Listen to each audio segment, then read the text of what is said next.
So, Creativity in Times of Change is the title of my letter. Dear readers, we are all facing a global pandemic and the devastations that have come from that. Unfortunately, the pandemic has brought more uncertainty to the lives of those marginalized from society. In prisons, COVID-19 cases are 5.5 times higher, the rate of death 3 times higher than in the general US population. I cannot imagine the terrifying and helpless situation prisoners currently face. Because of that, I did not expect the impressive number of submissions we received for this issue. It reminded me that they are fighting through these difficult times with their own creative freedom, not giving up their voice to despair. The writing and art in this issue show that our contributors survive through imagination and reality. Not only are they dealing with current horrors, but with confinement and the traumatic aftermath of confinement. Putting oneself out there in a publication is also challenging, especially when it comes in the form of the creative work we have let define and change us. I admire Iron City Magazine's Issue 5 contributors because they fight against the everyday and the unexpected to pursue and exhibit creative expressions that offer us readers a small piece of their broken and healed lives. They lean on creativity to move forward even when everything appears stagnant and hopeless. The beauty of creativity is that it reminds us not to abandon ourselves. I genuinely believe our contributors strive for that. My hope is that we all embrace and applaud these pieces forged during this time of change and remember that a human life has permitted us into their creative mind. Let us not take for granted the value of that permission. We give you issue 5. And here's Cornelia Wells, our executive director, who is one of the founding editors with Nat Boland. Thank you, everyone. Thank you, Jackie. And I feel really humbled by your presence here. I thank you all. I am humbled repeatedly by the dedication of our editors and our partners. We've partnered with Project Paint, and that has been a really tremendous thing. We look forward to partnering with more organizations and making this a bigger thing. It should be a bigger thing. So my letter is Mercy in the Time of Mass Incarceration. Dear readers, life is messy, and I do not believe in justice. There are no magical scales that make things right. The weight we gain or don't gain must register. The pain we cause others and the pain we cause ourselves cannot be taken back. But we need not dwell in the pain forever. We abide in a mean time, the meantime, a lean time. Darkness teaches us to feel for the light. Life blesses us through challenges and trials, the raw material to grow from and through. Light outmaneuvers dark and is ultimately more abundant. The play of light on dark yields the dual vision of looking through a window and seeing ourselves in the world outside and the world outside in us. I don't believe in justice because it isn't real. It's not even possible. Justice is an idle wish, a false god, an idol. I believe in something more redemptive than measuring and meting out. I believe in forgiveness and mercy, in the cup spilling over. The idea of justice diminishes, acts of mercy and forgiveness multiply. Justice is a bit player in the tyranny of ideas, small-time theater. Yet we build societies, governments, departments on justice, the fantasy of control. Love your God with all your heart and your neighbor as yourself. Love yourself, love your neighbor, love God, and forgive everyone. These are the big principles. Few other generalizations need to be made. Mainly, there are individual stories to tell. In art, poetry, fiction, and memoir, the inhabitants of Iron City Magazine tell theirs, through soul-wrought imagery, dialogue, and metaphor, through brave acts of imagination and of sometimes painful remembrance. Stories enable readers and listeners to say, I totally get that. I've been there, at least emotionally. I do understand. And everyone involved feels a bit less lonely. Gathering around the metaphoric campfire to share our stories, we not only learn empathy, we also feel connection and hope. May you enjoy hope and feel joy in perusing this issue. Much love. Thanks. All righty. Thank you so much, Corey. Here from Jeff Schwartz. For the last 3 years, Jeff has been working on criminal justice reform with Connect, an interfaith organization of 30 congregations in Connecticut that advocates for social justice. Well, one of its main goals has been to pass a clean slate bill to expunge criminal records. They also work with individuals applying for pardons. For over 30 years, Jeff has been teaching high school English and writing poems and articles on teaching. Jeff, we are so excited to have you. Thanks, Jess. I'm happy to be here and honored to celebrate Iron City. This poem is inspired by Desmond Meade, a former felon and now lawyer who heads the Florida Rights Restoration Coalition. It's especially relevant after today's election that reaffirms how much every single vote counts. In 2018, Meade led the campaign in Florida to pass Amendment 4, which gave the vote to 1.4 million former felons. This was the single largest expansion of voting rights in 50 years. It affected 10% of the adult population in Florida and 22% of the adult African-American population. But in 2019, Florida legislated that former felons could not vote until they paid fines, which most could not afford. This was clearly a poll tax to block voting. Even though a judge ruled that those fees were unconstitutional, in September of this year, the Supreme Court reversed the decision. So since then, Meade and the Florida Rights Convention Committee has raised millions of dollars to pay fines so that 87,000 former felons were able to vote in the November election. So very, very happy to read this poem, Florida Vote Today. A year ago, before the legislature imposed fines that looked suspiciously like a poll tax, we were elated that former felons in Florida were now able to vote. Slowly, as the impediments are removed, we're hearing from those who for years could think of nothing besides surviving their time, the violence in the yard, the racist guards, the drugs, the food, the empty visitation room, the years of waiting. One says the government changes nothing and he'll never vote. Another says to vote is to be given his voice back, and who knows? This is Florida. One vote might change the world. Thank you.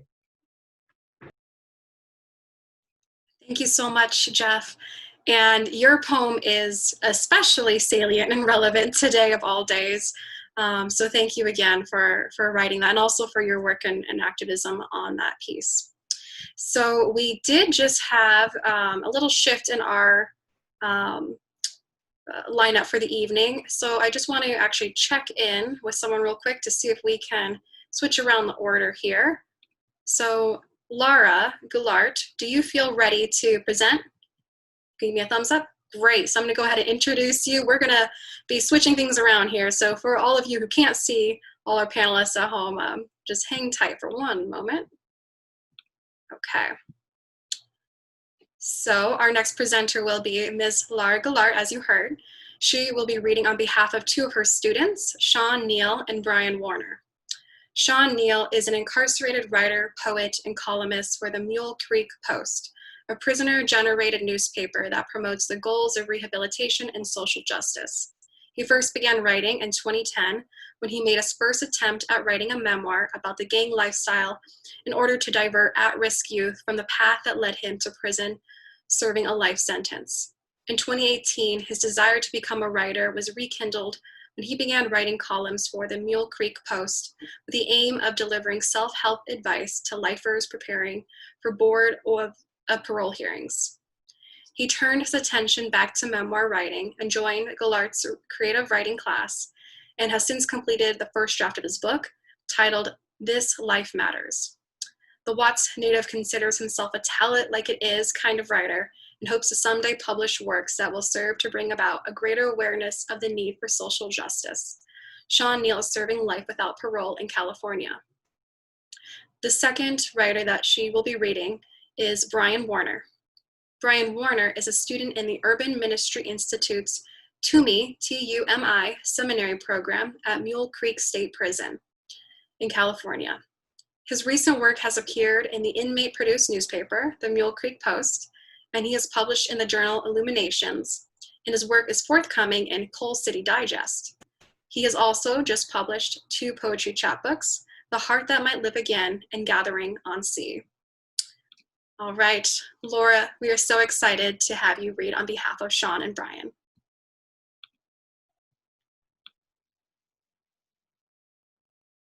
Okay, I think I'm unmuted, correct? Okay. I'm reading Sean Neal's poem first, and the name of the poem is called The Things They Carried in Music Land. Big Shot was a music executive who carried big weight at his record company. He brought in some heavy hitters who all carried something to make his music label highly successful. J-Rock carried a degree in music theory, which he used to help artists write songs, produce beats. Larry, also known as L-Dog, carried major street credentials, Gene at the clubs, so everyone wanted his special touch on the tracks. Don Juan carried a pen and a folder full of raps, and he needed Larry's help to make a hit. Suave carried a strong baritone that caused all the girls to swoon, a skill he honed in the church choir as a young boy, carrying that gospel sound. Jerry carried a saxophone and a lit cigarette to his mouth. He also carried a pack a day. It's a wonder he could even play. Jody carried a torch for his dream girl, Shauna, and for him she carried disdain. Her heart belonged to another man, handsome and dark, who carried A1 credit and was known to make it rain. Tommy carried dreams of really making it one day. Meanwhile, he also carried hope that he could find a place to stay. Big Shot's a swell dude. He took pity on the man and the responsibility of lending a helping hand. He told him not to worry. Here's a place to lay your head. Tommy thanked him. He shrugged it off and said, "Don't mention it. That's the way it all started with what Big Shot carried in his head, dreams of doing big things in the place called Music Land." Thank you. The next 2 poems by Brian Warner, different voice, very different voice. I have my students, they all learn to find their voice, and they're very different and distinct and strong. And this is more of sacred. These 2 poems are more sacred. Gathering on Sea. We gathered at the chapel last night to pray and sing and remember, to reflect on our brief time together, on your courageous faith and wonderful smile, to reflect on emptiness. We gathered to witness to a greater truth, a certain future, a glorious journey. For today, remembering will do. Silent prayer will have its effect. For today, we live as community, confident in a shared future, because God doesn't care if you live on C Street or the C Yard. He cares only that you love.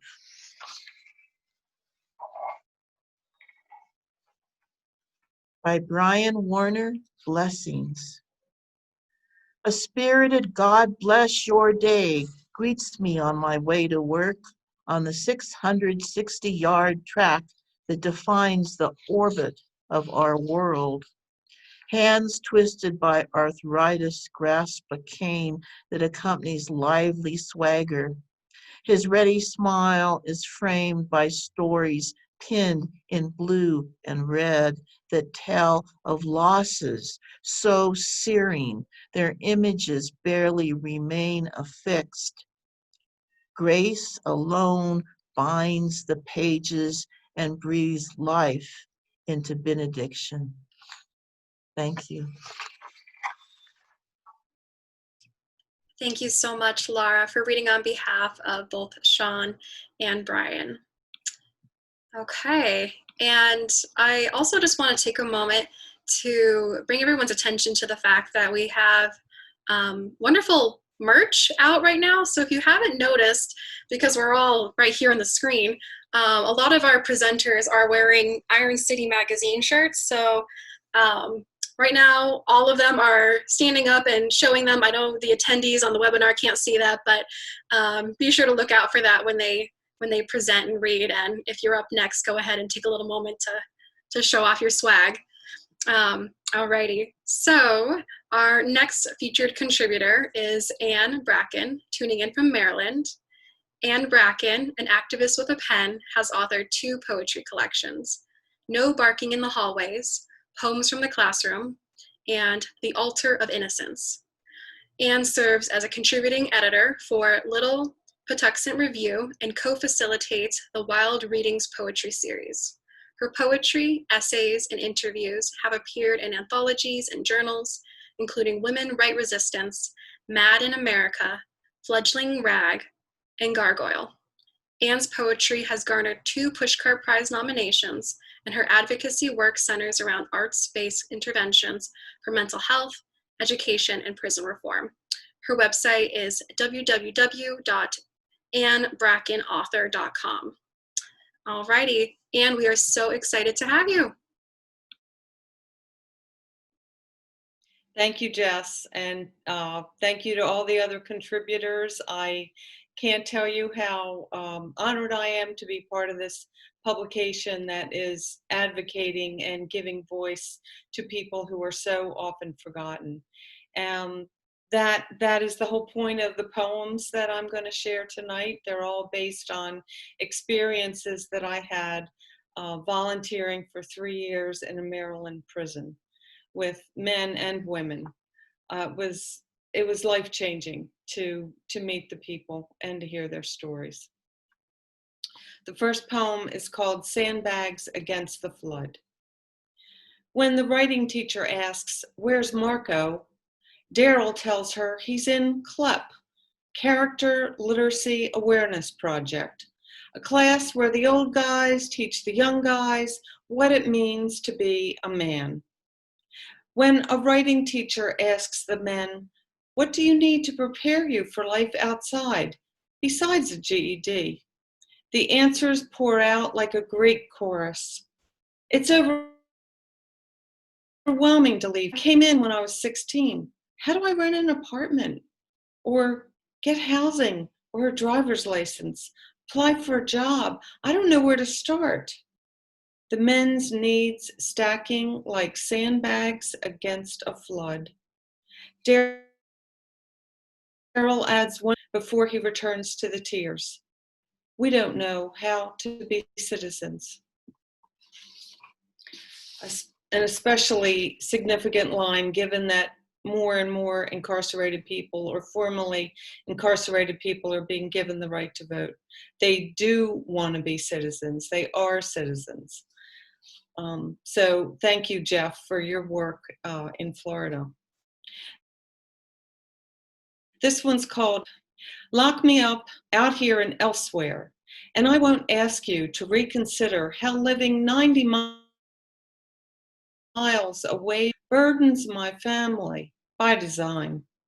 Respect the rules, a mantra the guards repeat. But I am stripped after each visit.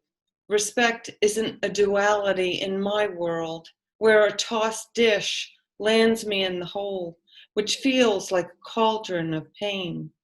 The fire of one more submission sears my heart with a fresh rage, yet at least a scream.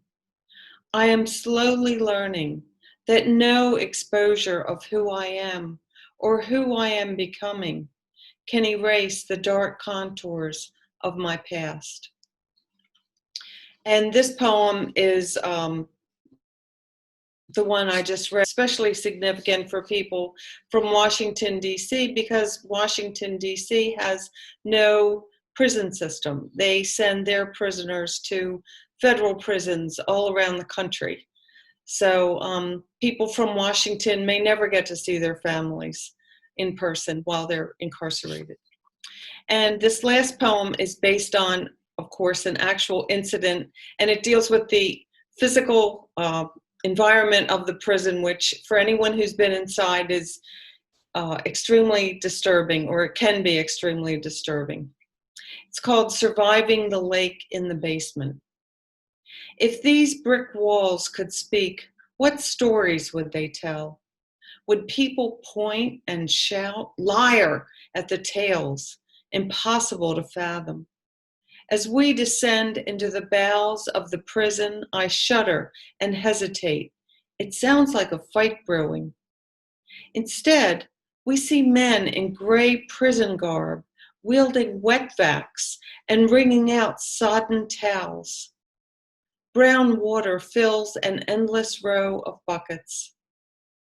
The lake in the hallway is finally being drained after waterlogged gray mop heads walled it off for 2 months. Fetid water that pooled and grew, courtesy of a leaky pipe behind a crumbling cinder block wall. Weeks before, an employee confided, "Officials tell us it'll cost $100K to fix." When I ask him about slipping or the dangers of what grows in the water, he tells me, "It's easier to work here if you just pretend not to see things." But now, my friend and I smile as we step around the shrinking puddles on our way into the men in the cleaning crew nod in recognition, perhaps happy to be out of their cells, to be of use. 2 hours later, when my friend and I leave the school, after working with the only man who showed up, the lake has reappeared. Outside, murky water pools in the low end of the blacktop driveway. 2 geese paddle slowly past us, dunk their heads, and shower us with water as they shake their feathers clean. Thank you. Thank you so much, Anne. That was lovely. Part of our process as a nonprofit is writing grants and finding ways to make this issue come to life.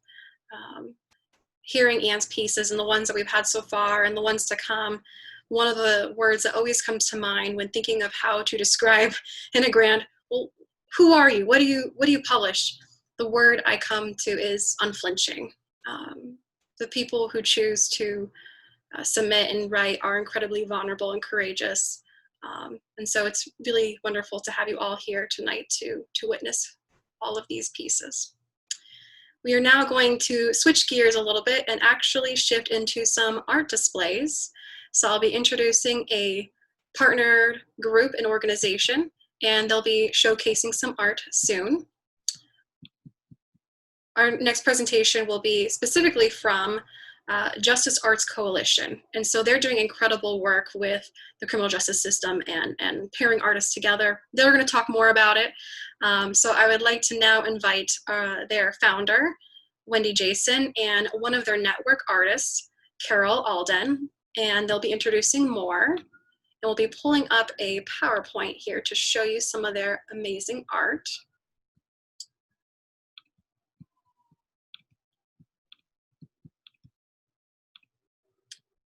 Okay. Wendy and Carol, are you guys able to speak now? You bet. Yeah, I'll start us off. Thanks, Jess. I just have a quick question. Jeff Schwartz, were you a teacher at Greenwich Academy?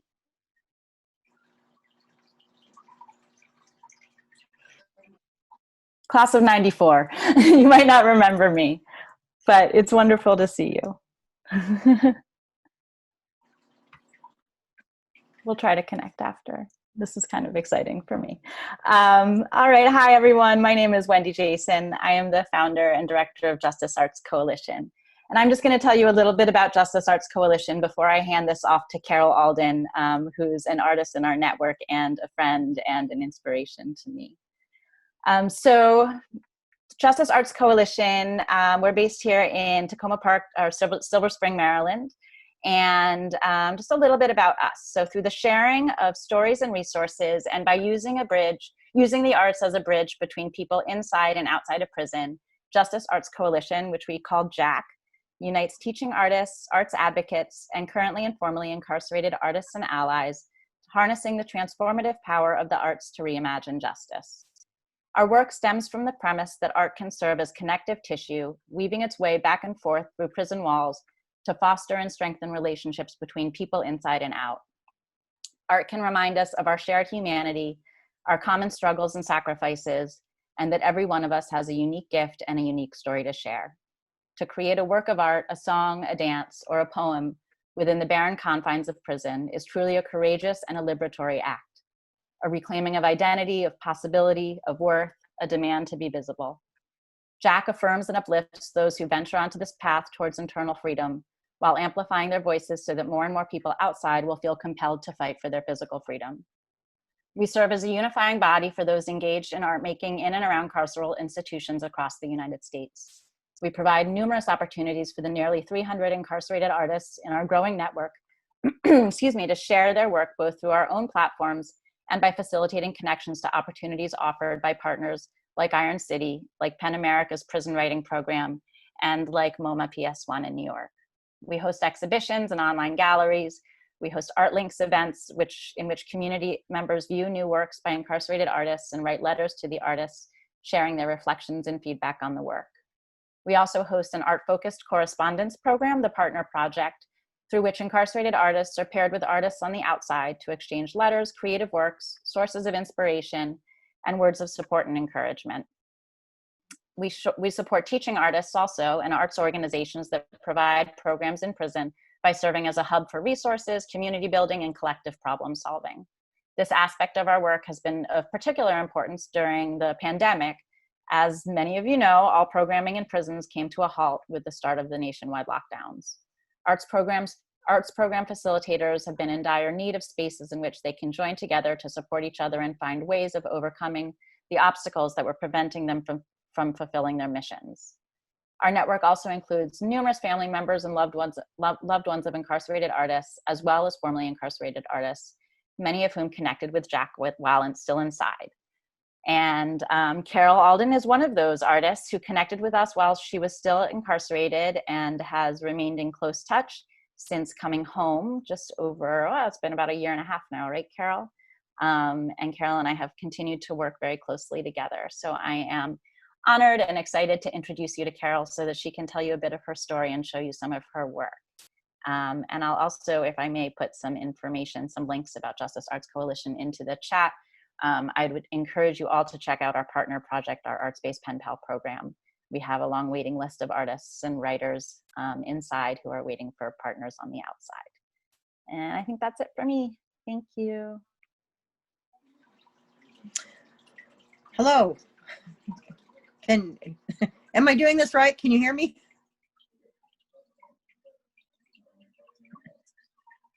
Let's see. Okay, can you hear me? Okay. Well, as Wendy said, my name is Carol Alden. I met Wendy a couple years before I was released unexpectedly. And this was after many years of being approached by other organizations that really just took advantage of inmate artists. And so I was very reticent to deal with Wendy at all. And my mother kept telling me how nice she was. So I ended up trusting her with a batch of my graphics. And she opened up a whole new world for me, and it was so meaningful.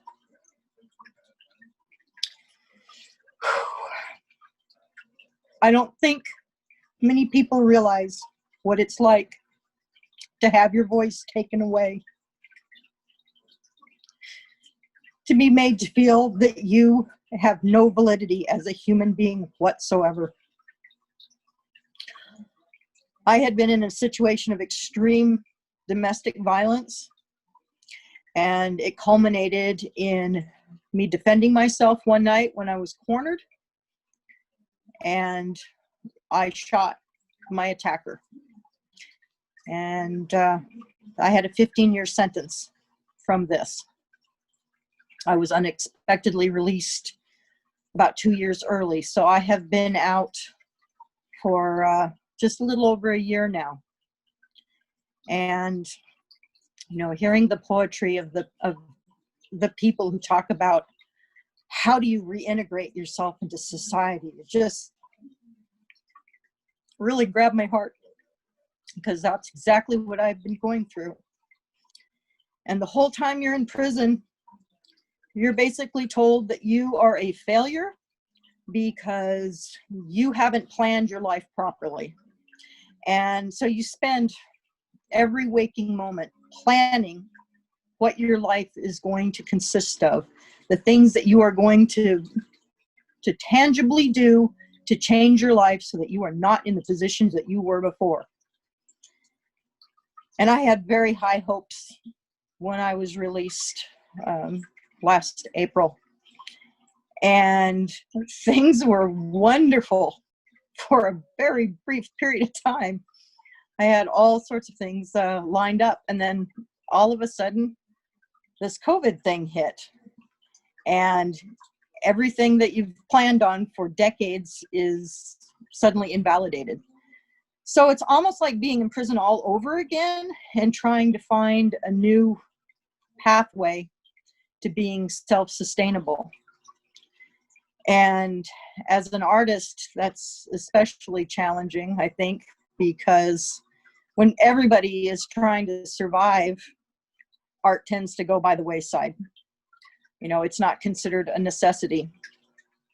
And yet, it's something that we all need to connect our spirits and to connect our experiences so that we can understand each other and have more empathy for each other. So I'm plugging on. Some days I don't interact with anything except chickens. And just, you know, we're trying to stay safe and keep developing artwork while I'm out here so that I can move forward. And it's just been such an honor to be here involved with all of you folks.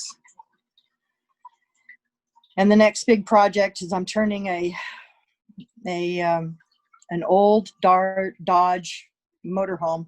I mean, 1975 old. It's almost as old as me, into a giant drivable fish sculpture that will be my studio. And I will go across country with it and speak and do classes with other battered women, and hopefully bring some expanded awareness to the issues that rural women have when they're facing the challenges involved with domestic violence, because we don't have the resources that our urban sisters do. And so I enjoy sharing that with you in the future as that journey continues.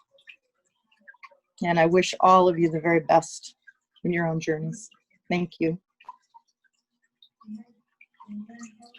And actually, Carol, if you want to hang on for just a moment, I do have some of your art behind this page here. Would you feel comfortable narrating if you'd like, or would you like me to just kind of slowly show your art on your behalf? I'd be more than happy to Wonderful. Explain. Fantastic. Okay. You let me know when you want me to click next. Okay. How do I see it to begin with? It should be, yep, if you click on the gallery view, it should show you my screen, which is what all the attendees can see right now is your beautiful artwork. Let's see.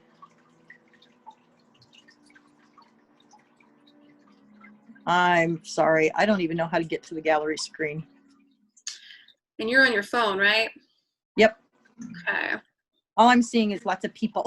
Oh, yeah. It looks like two pictures of a horny toad. Yes. Okay. Yeah. All right. Well, that works. You just tell me what it is. I could definitely do that. So I have those two pictures up right now. Okay. Horny toads or like maybe lizards of some sort. Yes. They're, in real life, they're a couple inches long. This particular piece was, he's about 4 feet long and has about 36 skeins of yarn, and it took about 600 hours. Wow. And I actually strapped it to the underside of a bunk to keep it hidden from view, because you're not allowed to do things like this in prison. It's so every act of crochet was basically an act of defiance, and I had my yarn taken away from me over and over and over. At one point I had an officer put a boot on the back of my neck and say, "Who needs this much yarn?" And I said, "Well, apparently you've never spoken to a woman, so I don't know what to tell you."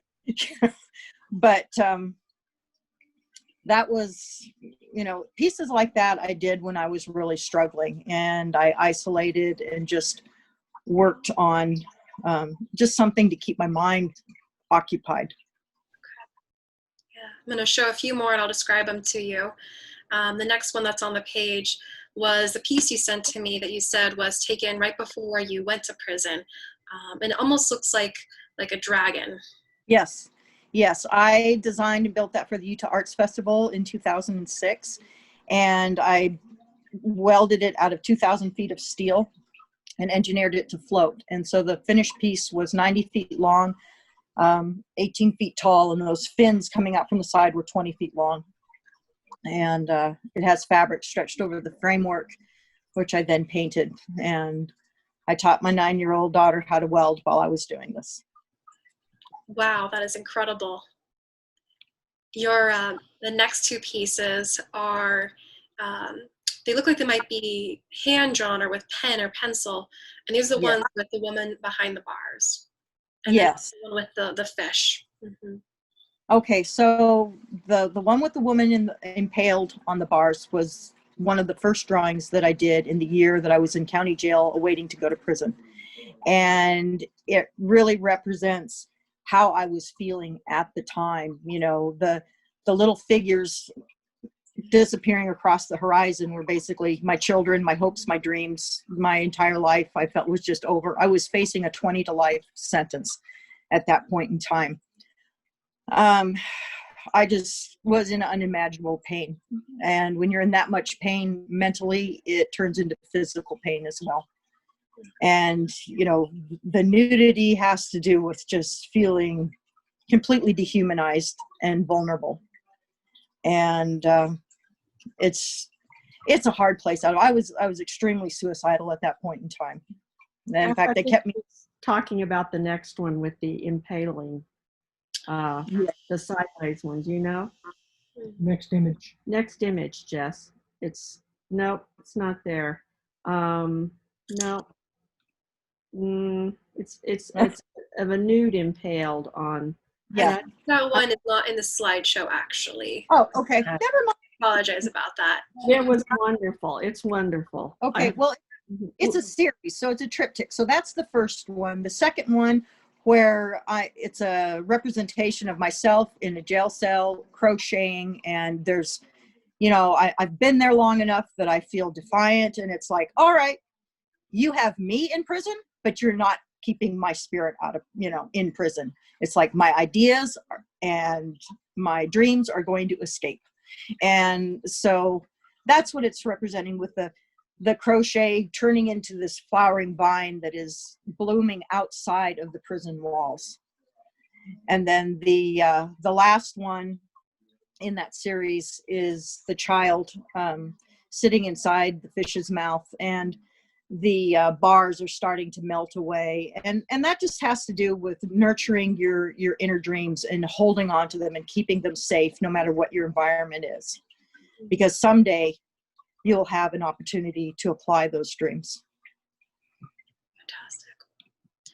The next piece that it's showing, it says best in show, fish house. This was a fun piece because I'm a sculptor at heart, and one of the things that really drove me nuts was not having anything to create three-dimensional pieces with. And I finally, after 3 years, I taught myself how to crochet and decided to try to do crochet sculptures. And so I developed some techniques to facilitate that. And I wanted to build an actual tiny home. And I kept trying to describe it to my family, and they just weren't getting it. They're like, oh, okay, Mom, whatever. So I thought, all right, well, if I make a three-dimensional rendition of this, then they can see what I'm seeing. So I created this to get my granddaughters excited about learning different kinds of construction techniques. Well, my daughter ended up putting it in an art exhibit without my knowledge, and the state of Utah purchased it for their permanent museum collection. And I used the money from that to buy the RV to turn into a fish house. That's fantastic. We've got a few more. I have 2 photos on this next slide. One that looks like maybe an iguana. Another one looks like armadillo. This is definitely showing that I don't know my animals very well. That's okay. Yes, the iguana was significant in that this was at a period of time when we were only allowed to have like 5 skeins of yarn in 5 colors. And, you know, I'll put 5 colors just in the eyeball, let alone. And so what I ended up doing was taking the yarn that I could get a hold of, and it's 4 ply. And so I split it to single ply and then recombined plies of different colors so that I could control the transition of different colors within the piece to make it have more visual depth. And it was a very long and tedious process, and involved standing on the 2nd story of the tier and throwing balls of yarn off the edge and, you know, unwinding them, which made the guards, you know, give pause, wondering what on earth I was doing. But so it was a really interesting piece to do. You know, it's about conquering the limitations that they put on you. And, you know, they're constantly telling you, well, you can't do that. And my response was, watch me, you know, I will do something regardless. The armadillo was just fun. Wonderful. I think we have let me double check. We've got 4 more photos left here. So right now on the screen, it's showing a fish and a lobster. Okay. Those are pieces that I did for an exhibit that benefited a battered women's shelter. And I did quite a few pieces that I donated to organizations like that. I tried to stick with battered women, homeless shelters, Native elders, things along those lines. And then the last one is you with another, maybe iguana. It's hard to see on the screen. And then the other piece is a woman inside a cell or cage. Okay, so that is the 3-dimensional rendition of the 2nd drawing in the triptych series. And it's kind of like I called it a time capsule because it was kind of shaped like the little thing at the bank, you know, that you put in the container, and it had kind of a manhole cover on the top, and on the top I put the state seal of Utah, which has a beehive on it, and it says industry, and I put waste on it and had the dates of my incarceration. And the whole thing was, you know, they're contraband projects in a way. You're not allowed to like save things and use things creatively. And so the bars have Bic pen barrels inside of them to hold their shape. And I had an officer that was very intrigued with what I was doing at the last place I was housed. And he would call me out in the middle of the night and say, I don't know what you're doing with these, but people keep telling me that you need them. So here's 60 empty Bic pens. So, you know, there are little bright spots here and there where people are willing to see your humanity and encourage you when they see you trying to overcome your situation. And I'm grateful for that. Absolutely. Well, Carol, thank you again for sharing, for showing your artwork, for letting us know all about your process. That was very, very special. We're so glad you're able to come. And then, as you can see on the page here, please go and follow them and support them, the other programs that Wendy had mentioned. And then, Wendy, did you have anything else that you wanted to add at all, or no? Okay. All right. And anything else that you wanted to add, Carol? One thing that I really wanted to stress is how important it is to have contact with people that are on the inside. And if there's any way that you can enrich their lives with images and writings, you know, sometimes that's the only window we have into inspiration other than what's just inside our heads. And it's so easy to just get lost inside your head when you're in a place like that. So when you have the opportunity to send articles and photographs, or, you know, anything at all that's, like I said, creative and inspirational, you know, it's the whole pen pal system is so important to keeping people sane and giving them hope. Yeah, absolutely. Thank you so much for that, Carol. And speaking to that as well, for any of you who got roped into this event because a friend of a friend or a family member, or you're one of my friends, and you're getting excited and passionate about this and do want to get involved, want to find ways to connect to people, there's a lot of programs. So we have Justice Arts Coalition, and you're welcome to email us and we can pass along their information so you can get connected. We'll be hearing from another program here shortly. So send any of those questions about how to get involved at ironcitymagazine@gmail.com as well. Okay. So we're going to take a moment and I'm going to be introducing our next program collaborators and artists for another display.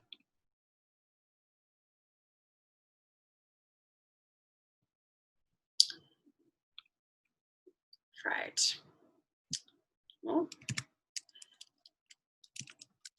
I'm just getting all their information set up here so I can properly introduce them. All righty. So one of the organizations that we are also collaborating with is Project Paint. And with Justice Arts Coalition, who you just saw, they'll be featured in issue 6, our upcoming issue next year. And then for this issue, as well as a few past ones, much of the art is from Project Paint, including our lovely, wonderful cover art from this issue. And I've got a few on display here, including issue 4, which you will actually get to hear from the artist himself. So I'll be introducing Laura Pachenko and Ruben Rodillo.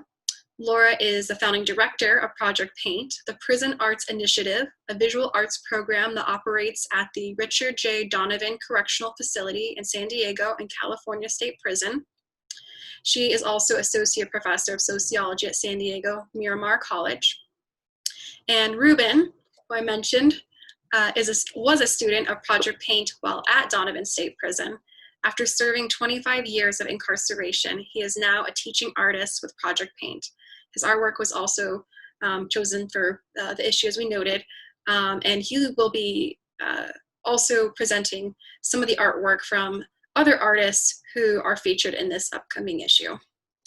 Alrighty, so I'm excited to bring them on here in a moment.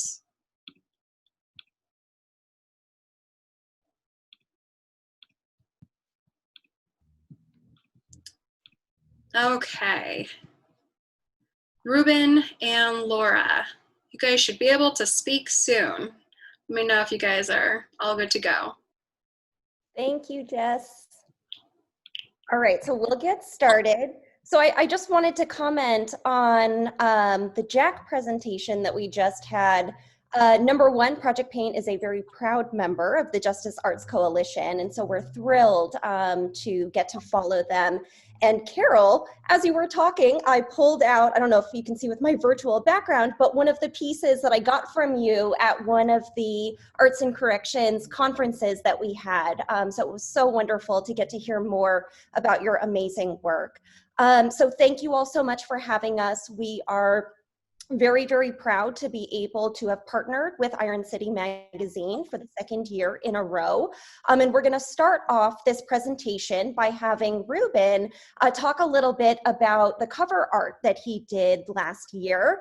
And it's really wonderful that we have Ruben here with us because he was incarcerated while making that piece, but of course has since been released and now works with Project Paint. So Ruben, take it away. Yes, so hello, my name is Ruben Rodillo, and as Jessica mentioned, I was a former student for Project Paint while at RJ Donovan, San Diego, California, and now I'm a teaching artist for Project Paint. I'm also an independent illustrator, a tattoo artist, and this piece right here, as Laura mentioned, I did it while in one of her classes. I painted this piece in class with watercolors, which was inspired by Frida Kahlo. And as she mentioned, it was chosen for Volume 4 of Iron City Magazine, and later used for decorations for various merchandises. What a lot of people don't know is that I almost trashed this piece because of a lot of interpersonal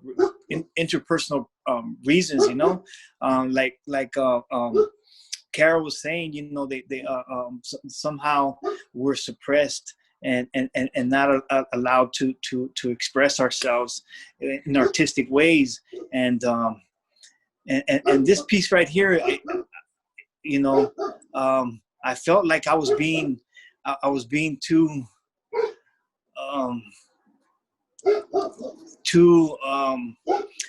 I was, with art, you're able to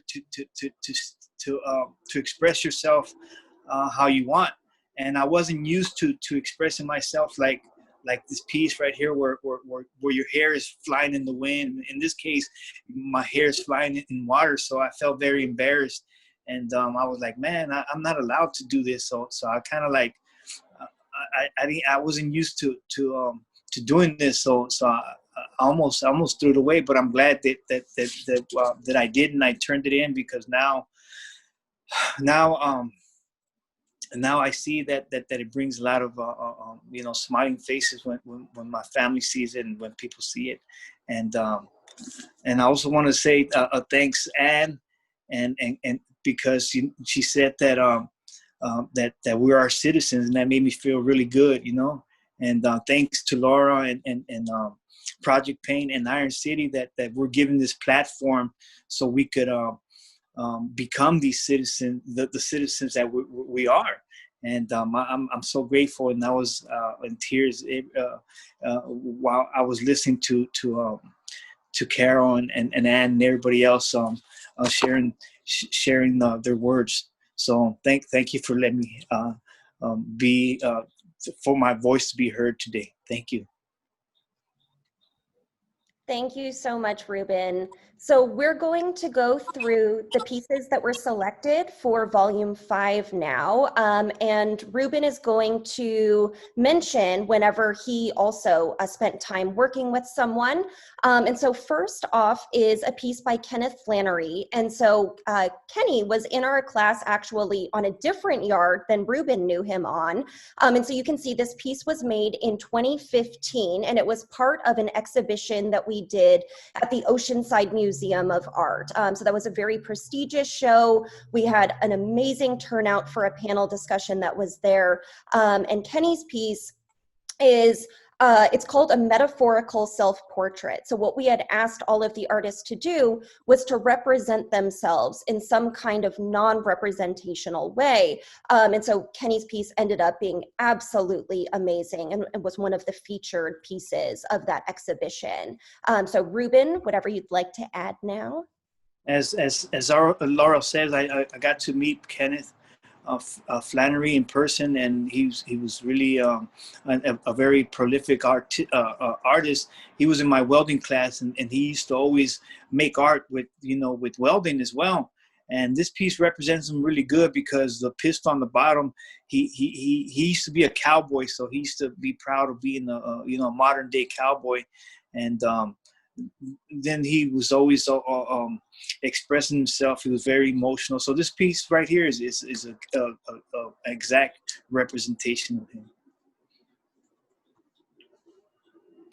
And next up, we have a piece by Jose Garza. And so Jose was part of a class that, in a sense, pushed some envelopes at Donovan. And this was a course that one of our teaching artists developed that's called Healing Art. And so it's all about abstract painting. It's about using oil pastels. It's really about getting our hands dirty. And so Jose totally took this on. The prompt for this particular evening was my body. And so they were asked to select colors, and try to represent, something about their physical being. Next up is another piece from that same class by Sal Lopez, and I loved the prompt for this one, which was, how would you depict, using, again, colors and non-representational imagery, what you think of as the committee in your head? And so people took this all sorts of different directions. What Sal ended up making is absolutely stunning to see. Next, we have actually a couple of pieces by Andre Magone. And Andre is an absolutely amazing artist. He's very, very prolific. Every time that we come in for class, he's working on 8 different projects, has all of these different ideas, and he's a very creative person, in every sense of the word. So he also, before coming to prison, worked in the movie industry. And so he has all sorts of knowledge about the creativity of film and lots and lots of experience working in that particular industry. So this particular series of pieces is based on a Collagraph project that they worked on in a class that we call Art in Time. And so it explored different historical time periods and the type of art that was produced within them. And what we asked everyone to include for this project was some sort of symbol that they would create. And so they could incorporate it in any particular way.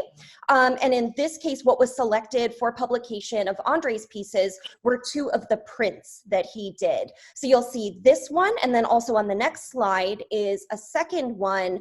And I love that you can see how differently he embellished each of the different prints.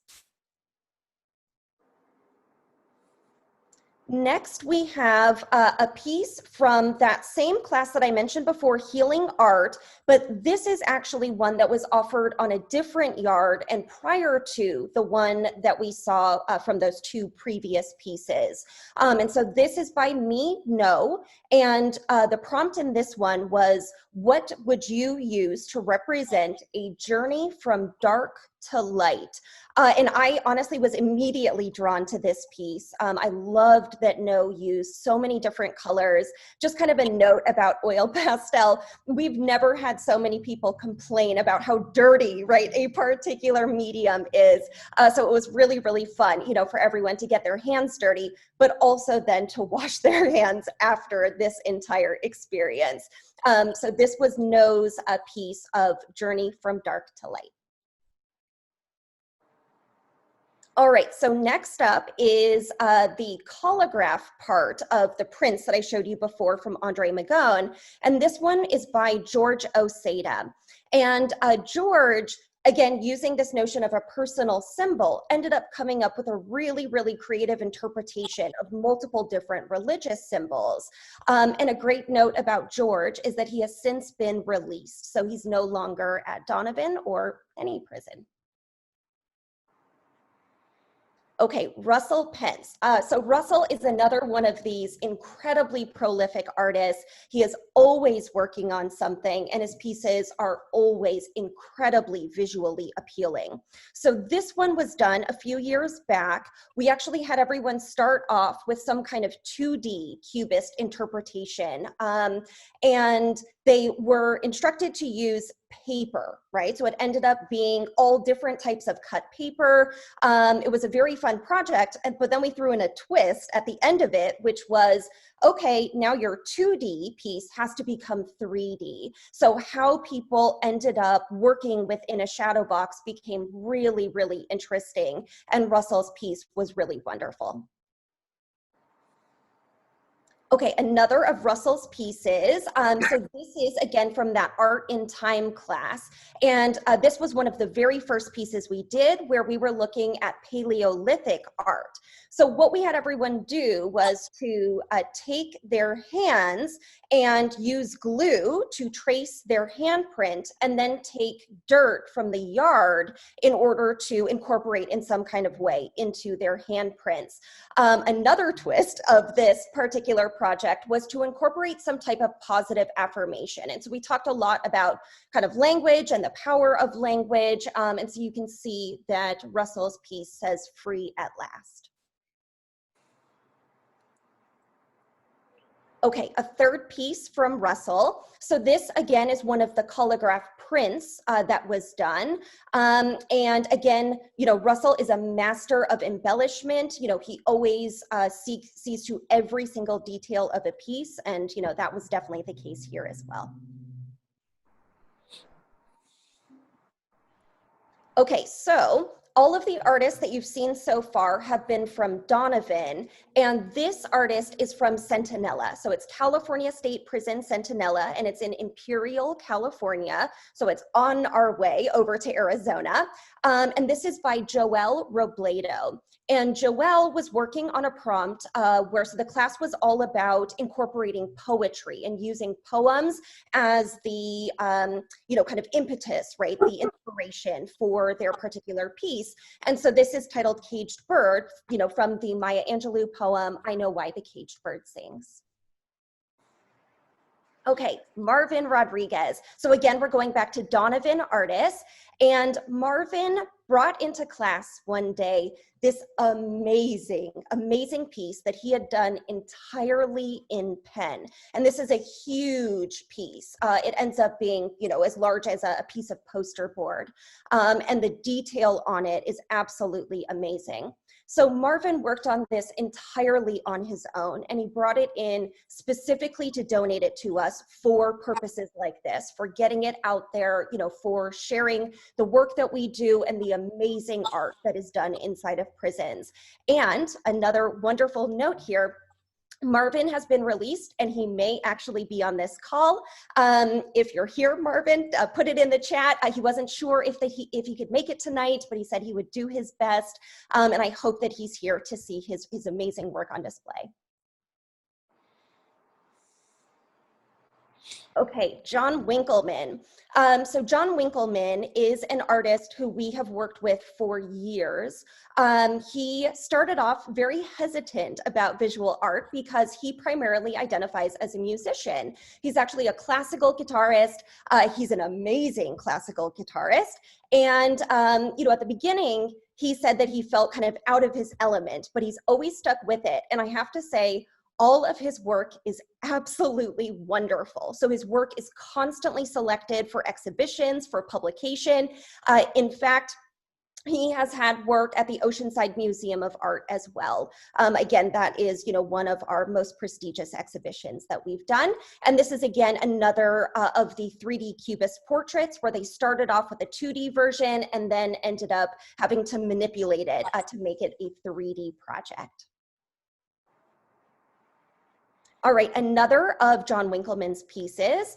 So this one was a triptych that they were asked to do that shows some kind of transformation or metamorphosis over the project. And, you know, John Winkleman often has humor in his pieces, right? He has, you know, some kind of sort of quirkiness to them. And I love that about this particular set of pieces.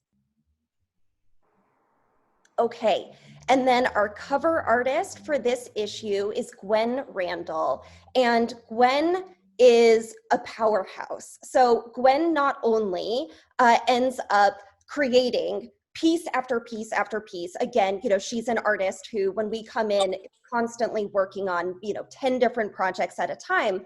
But she also oversees the Arts and Corrections classroom, which we're very lucky to have on one of the yards at Donovan, almost entirely herself. There's a small group of people who oversee this classroom, and they'll provide instruction and support, you know, for anyone who wants to participate, either inside of classes or even outside.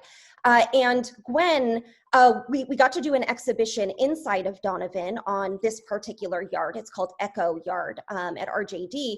And she ended up making, out of paper, a frame for every single 2D piece that we had in that show. And we had over 100 pieces of art in that exhibition. So that's what I mean about Gwen being a powerhouse. Not only is her own art incredibly powerful, but she is constantly supporting other people's art. And Ruben had the privilege of getting to work with Gwen over a number of years as well. That's exactly it. I had the privilege to work with Gwen. And as Laura mentioned, she's a prolific artist. I also had the pleasure of working with Gwen at a mural project inside the prison. Donovan started after 2 years of negotiation. Administration finally allows to paint the walls, and Gwen was side by side working with me, painting the largest mural in California prison history. So she's a powerhouse indeed. Thank you. Yeah, thank you all so much. So please be in touch. You can visit our website at projectpaint.org and then follow us on Instagram and Twitter at project_paint. We also have a Facebook profile at Project Paint. And thank you all so much. We can't wait for you all to see Volume 5. Thank you so much, Laura, Ruben. That was fantastic. It was really a pleasure to have you both present, and then just to hear all the backstory too from the artists. That was very meaningful to us. Okay, so one moment while I get the information for our next presenter. We're going to be shifting back to some creative nonfiction poems of that sort. Have still one more art display for you as well as reading from a memoir. Moment here. While I'm just getting this all pulled up, just want to thank you all. I haven't been able to see all the things on the chat as I'm sharing my screen, but I can see the notifications coming in and hearing that there's just so much encouragement going around.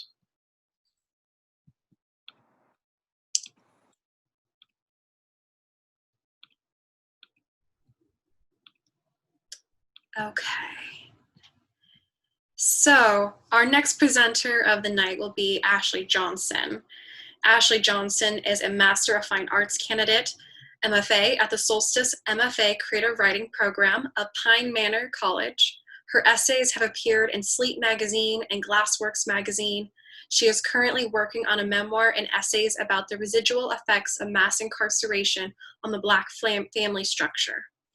Ashley resides in Silver Spring, Maryland, with her husband and 2 sons. Ashley, we are so excited to have you. Hi, Jess. Thank you for having me. Am I good to go? Yeah? Okay. All right. So the name of this essay is Sing. It starts with an epigraph, and what's on the screen, like I'll read through it. It's like halfway through the essay. Okay, so the epigraph is by Kendrick Lamar, and it goes, when the lights shut off and it's my turn to settle down, my main concern, promise that you will sing about me. My dad wants me to sing about him. Before I do, he gives me instructions. He tells me to read. Check out Michelle Alexander's The New Jim Crow and Carter G. Woodson's The Miseducation of the Negro. We go to the Museum of African Americana. After I do my reading, he tells me a story. He never reaches the end. Sing about the prison industrial complex and the plight of marginalized Blacks. Don't forget the 100-to-1 cocaine to crack ratio and mandatory minimums. Sing of Black excellence.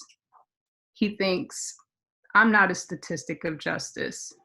I see flesh on the scale, marked chattel. A system dehumanized my dad, intelligent Black male. He has never been known to sing, my father. His condition of addiction was incurable. He played a solo elegy inside a cell.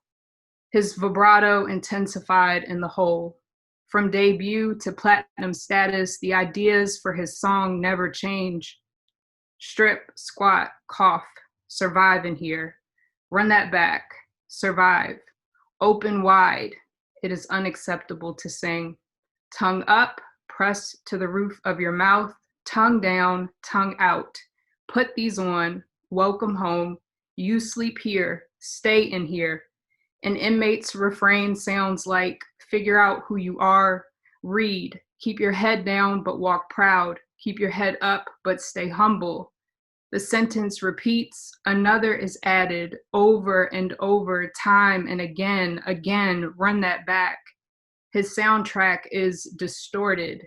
Heat warped the vinyl grooves until whole parts went missing. I try to concentrate on echoes of crooked crooning.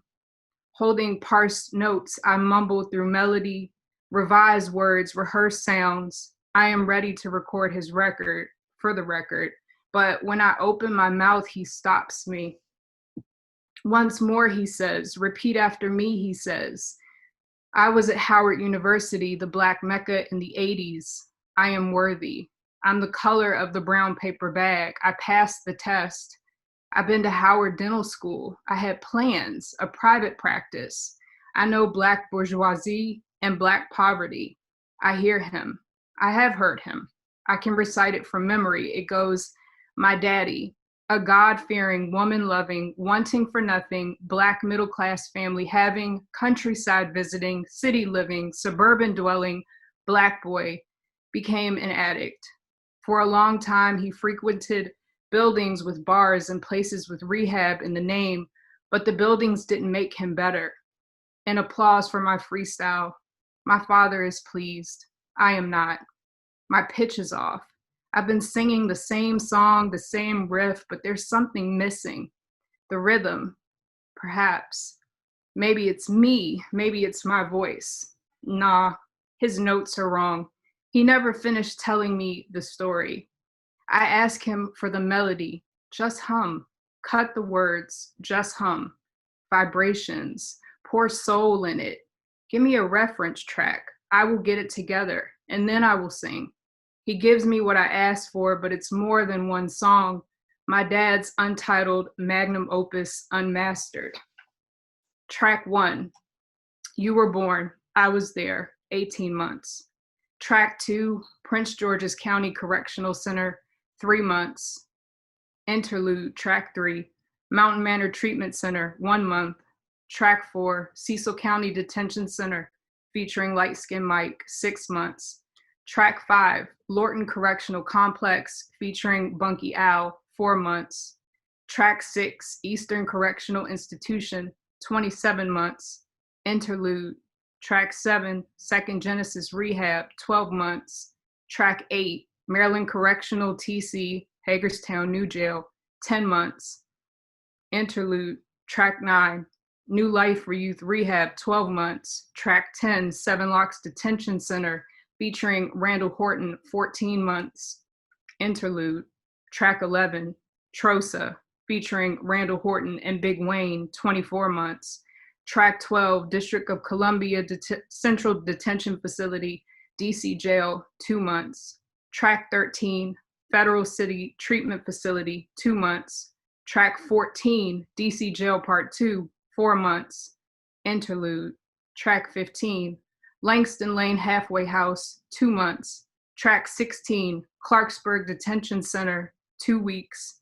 Track 17, Jessup Pre-Release, 3 months. Track 18, Eastern Correctional Institution, Part 2, 34 months. Track 9, Southern Maryland Pre-Release, 12 months. Track 20, Maryland Reception Diagnostics, CC, Interlude, 1 week. Track 21, Patuxent Institute, Return to Seven Locks, 1 week, 18 hours. Track 22, Outro, Hope House TC, 17 days. Oxford House, Snippet, bonus track. I study the track listing and check the timestamps. I'm 33 years old. I had my daddy for 4.5 years, 51 months. My father spent 127 months in centers, facilities, and complexes for correction and detention. Detained for 127 months, nothing was corrected. Our bids together were not consecutive or concurrent. My location was a pit stop on his road tour from this jail to that prison to some rehab. I waited on him doing time. I want to sing it right. I prayed to God on my hands and knees like Grandma showed me, but prayers are not wishes and God is not a genie. I think I liked him more when he was locked up than when he huffed and puffed crack. He made the clearest sounds when he was clean, at home, not running. Every relapse and scrape happened when he was outside of a container. I feared for him when he was free. I feared for him when he was incarcerated. The worrying turned me into a parent long before I birthed my first son. Though I am too old for parenting now, I am never too old for his advice. For a long time, we've been in the round, taking turns, trading tracks. When our metronomes click-clack in unison, when we're synced up, we chop it up. I refuse to pen lyrics until his timing aligns with my beat. Those songs already exist, have existed, will continue to exist. There are many covers and renditions. For my father's version, I know the notes and I can sing. I can revise, try a different pitch, go an octave higher. My dad just can't add no more tracks. Thank you, everybody. Thank you so much for that, Ashley. It was very beautiful, and I'm so glad we got to see the tracks as you had envisioned them as well on the screen. Thank you. Okay, so we will be having another piece read here in a moment.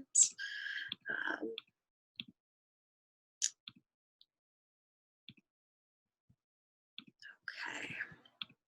And I'm going to be reading a brief bio and then bringing up another photo on the screen here before we have our next reader join.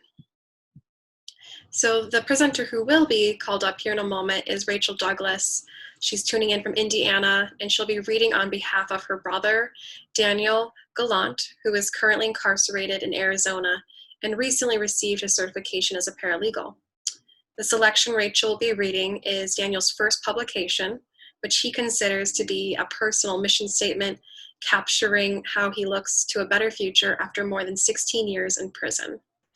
So the photo I'm about to share on the screen is a photo provided by his sister Rachel, which shows him, her, and their mother. And this was the first visit in 3 years, and their mother's last before she passed 2 short months after that picture was taken.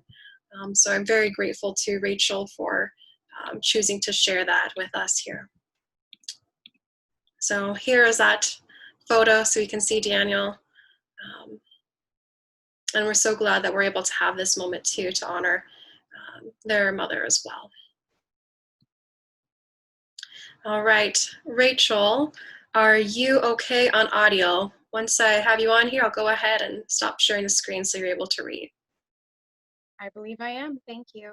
Fantastic. Alrighty, so you can go ahead and take it away.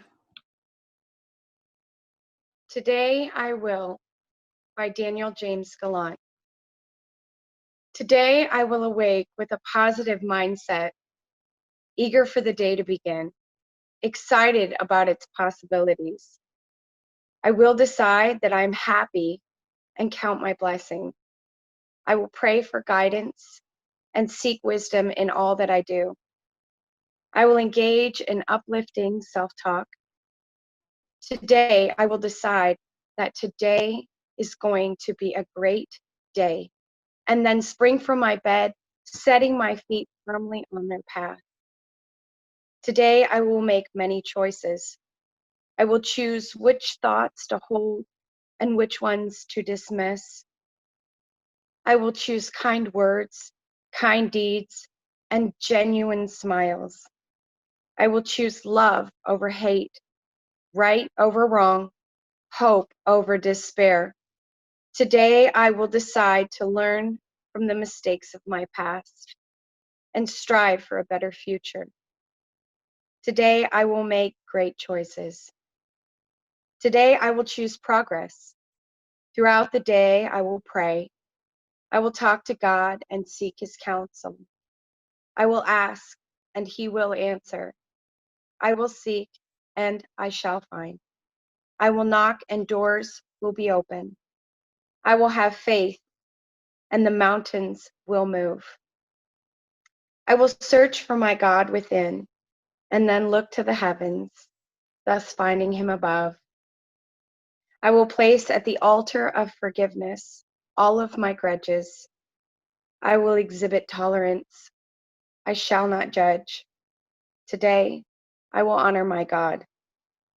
I will read a book, watch a video, or take a class. I will fill the stores of my mind with meaningful information so that I can become a chef, financial advisor, accountant, insurance salesman, or a small business owner. I will polish the keys to my enlightenment and share them with others that are willing. Today, I will learn. Today, I will slow the hands of time. I will free myself from the stress and break the bonds of addiction. I will eat right. I will exercise. If I play sports, I will lose with grace and win with humility. Today, I will choose a healthy lifestyle. Today, I will be more positive, say an extra prayer, go out of my way to show kindness. Today, I will read an extra chapter or do an extra set. I will make someone's day.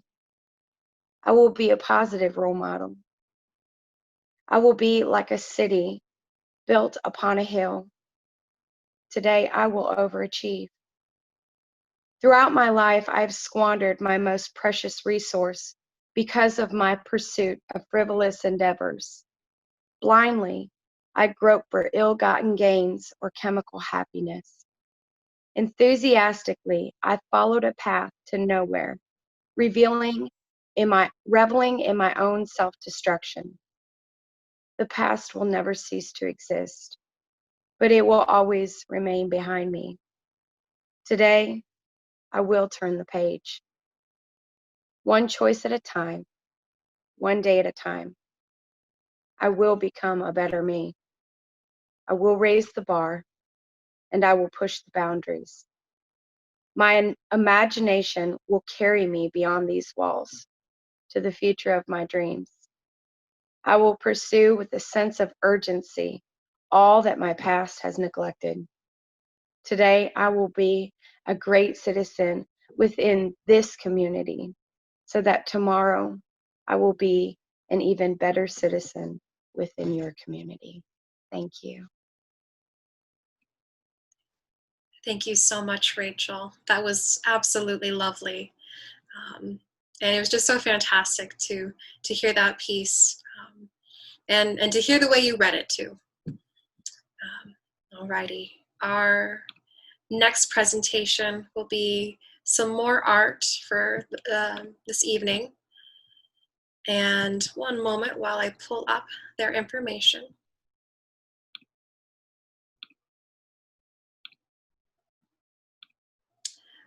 Okay, so our next presenter will be Letty. She will be presenting on behalf of her friend, artist Kasdan Silmari, who has several pieces featured in this issue and an interview with our art editorial team. Kasdan Silmari mainly uses acrylic, and he resourcefully paints on items such as cardboard, file folders, envelopes, especially given the scarcity of supplies in prison. His styles and techniques range from representational to cubist to surreal in an effort to, in his own words, blend color to express a shared humanity. So, Letty, I'm going to be sharing my screen here so we can see the lovely art that you will be presenting on his behalf. Letty, if you want to go ahead and start to talk, I think you should be unmuted. Hi, my name is Letty. I am going to present Kasdan Silmari's painting, the work that he does. Hopefully you'll like it. That's him and I, just probably about 2 years ago. Maybe we'll go to the next painting. Okay, this is the second movement of Mahler's Symphony No. 4. And it's made in acrylic, on acrylic paper, and he did it in 2009. I asked him what it meant, and he said that it's just kind of like, basically he thought about just death talking to you when you're in there, and that's what it came to his mind when he was drawing it.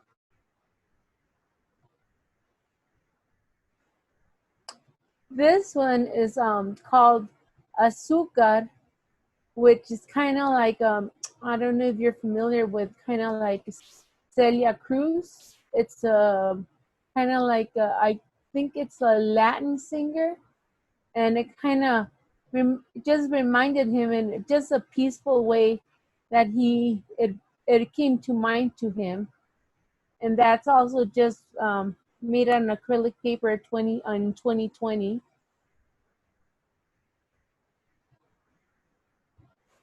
This childhood one, this one, he said that it reminded him of just came to mind when he was drawing it, when he just when he was a kid, and it just how they would play around, and they him and friends, they would drink just water just from his hands, you know, from a faucet or a water hose back in the days.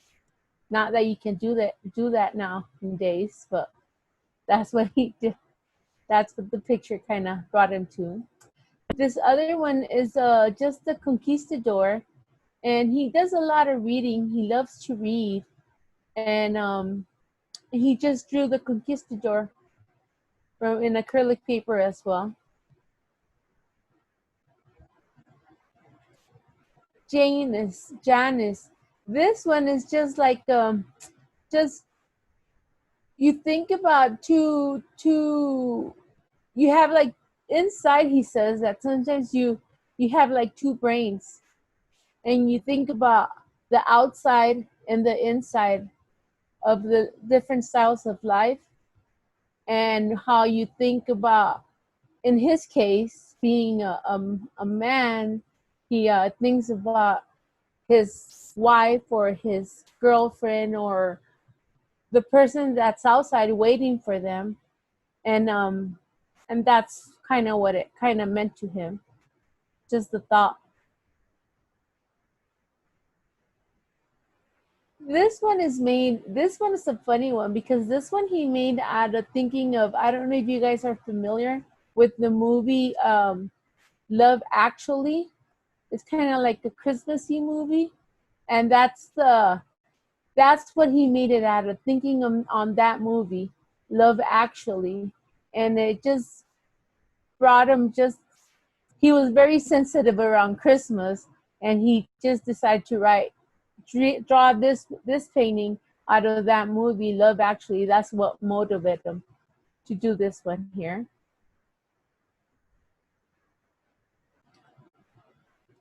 Lover's Lane. Lover's Lane is just like he says it's just like a path that he just doesn't know where love takes you. It's kind of like just thinking where he's gonna go once he's out, hopefully into that beautiful emotions and thinking that he has for making love possible to him. The Great Wall of China. On this one, he says that he was thinking that it was just amazing how that wall was built, and it just motivated him to build it because it he has limitations on the paints, and he thinks that people had limitations on making that wall. It was really hard, and he just decided that to draw also it was like a challenge to him, just like he was thinking it was a challenge to draw for them to do the Wall of China.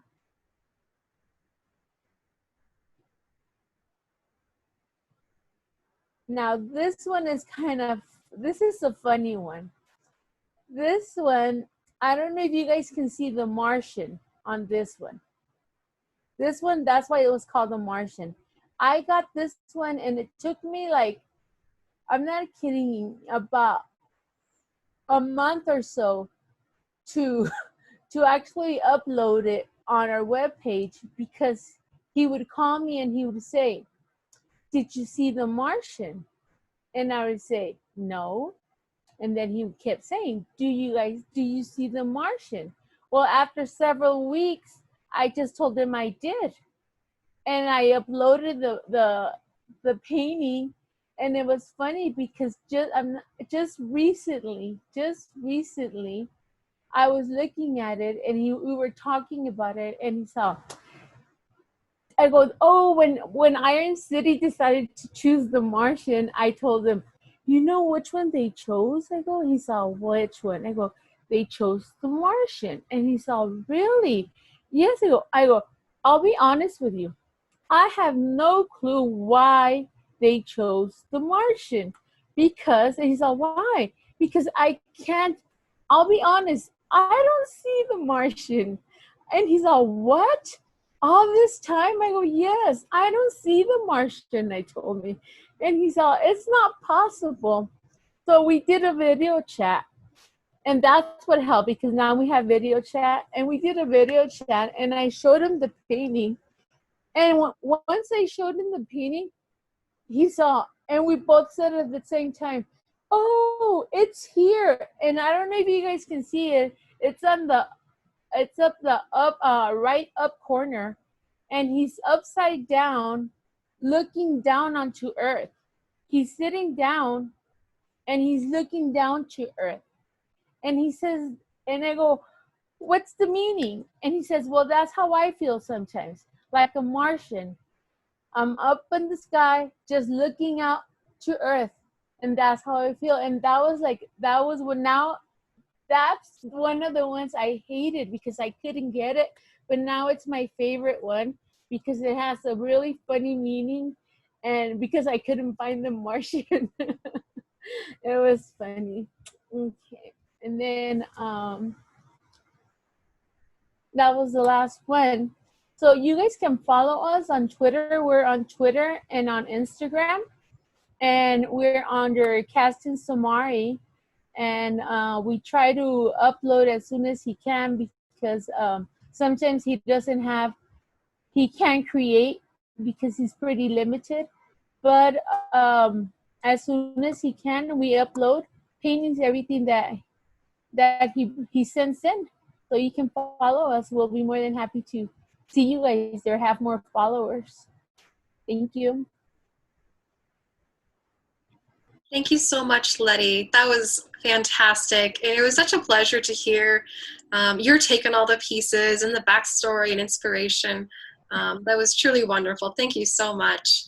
And please let Kaz and Netza know that we really appreciated getting to see his artwork.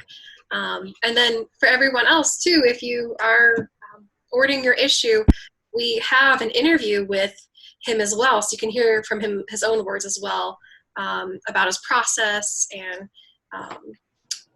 all of that.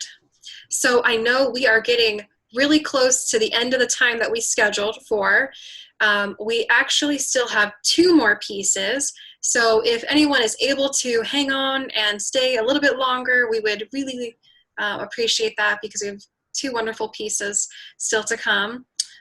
We have a creative nonfiction piece coming up soon, as well as a memoir piece. So Christina, I will be reading your bio here in a moment, so you can get all set up here. Okay.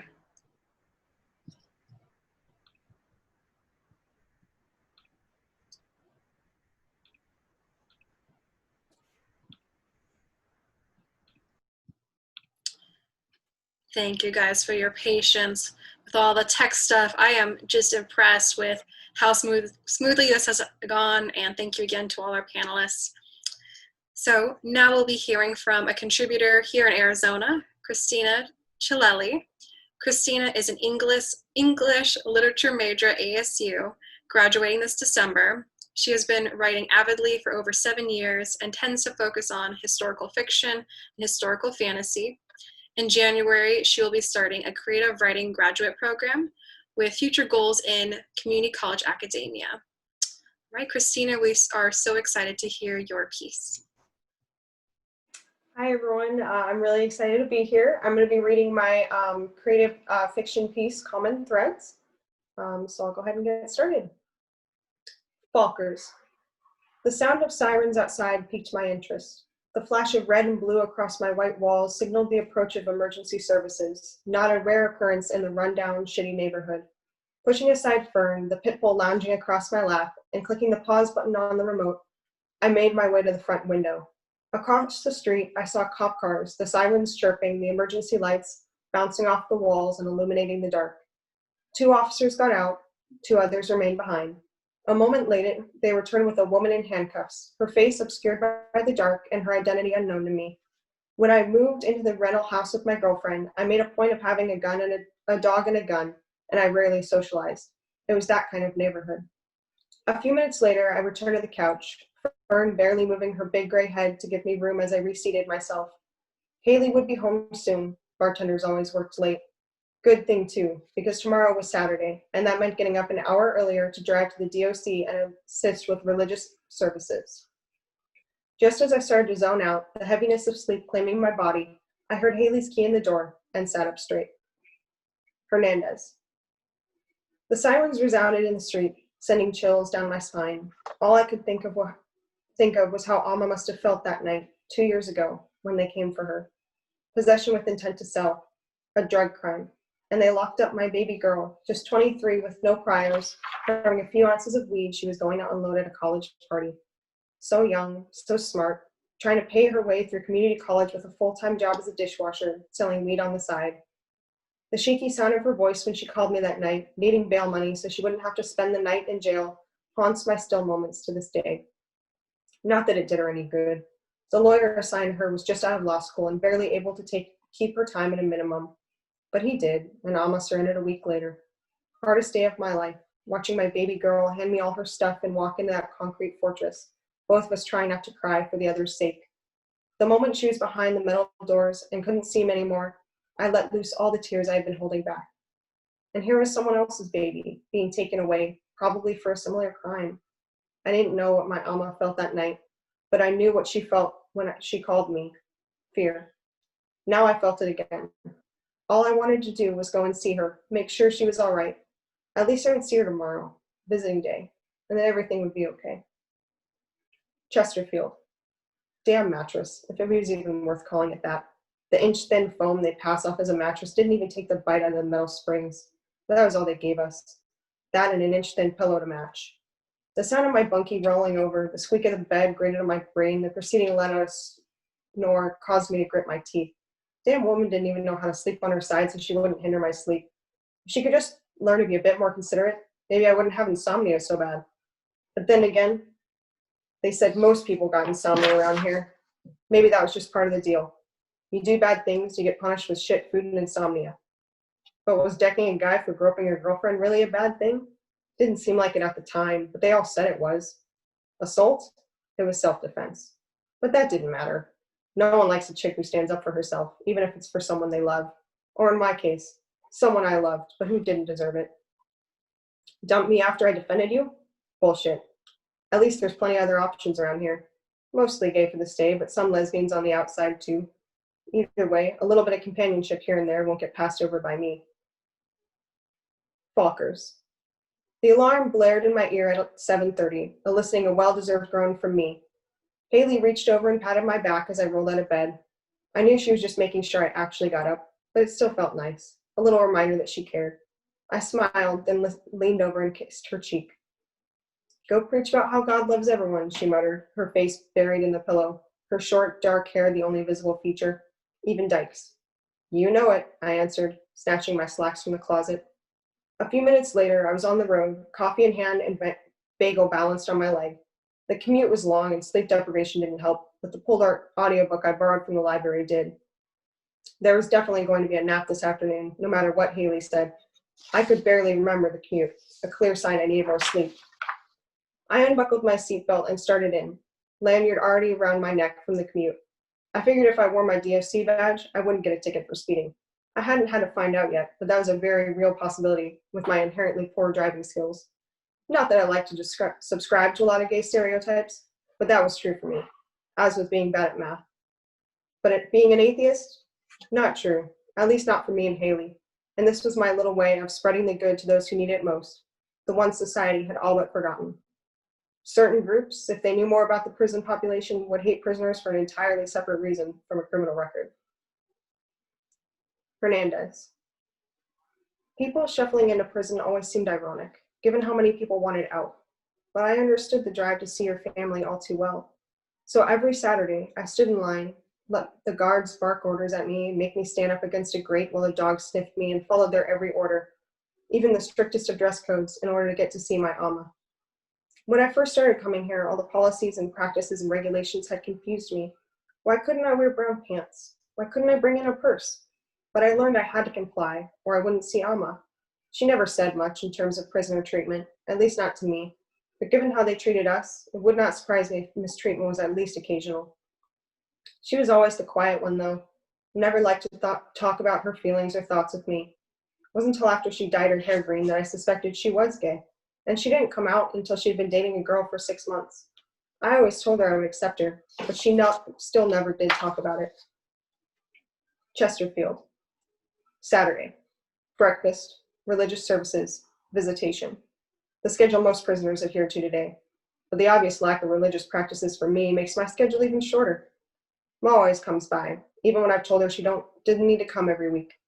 Stupid woman. It's so stubborn.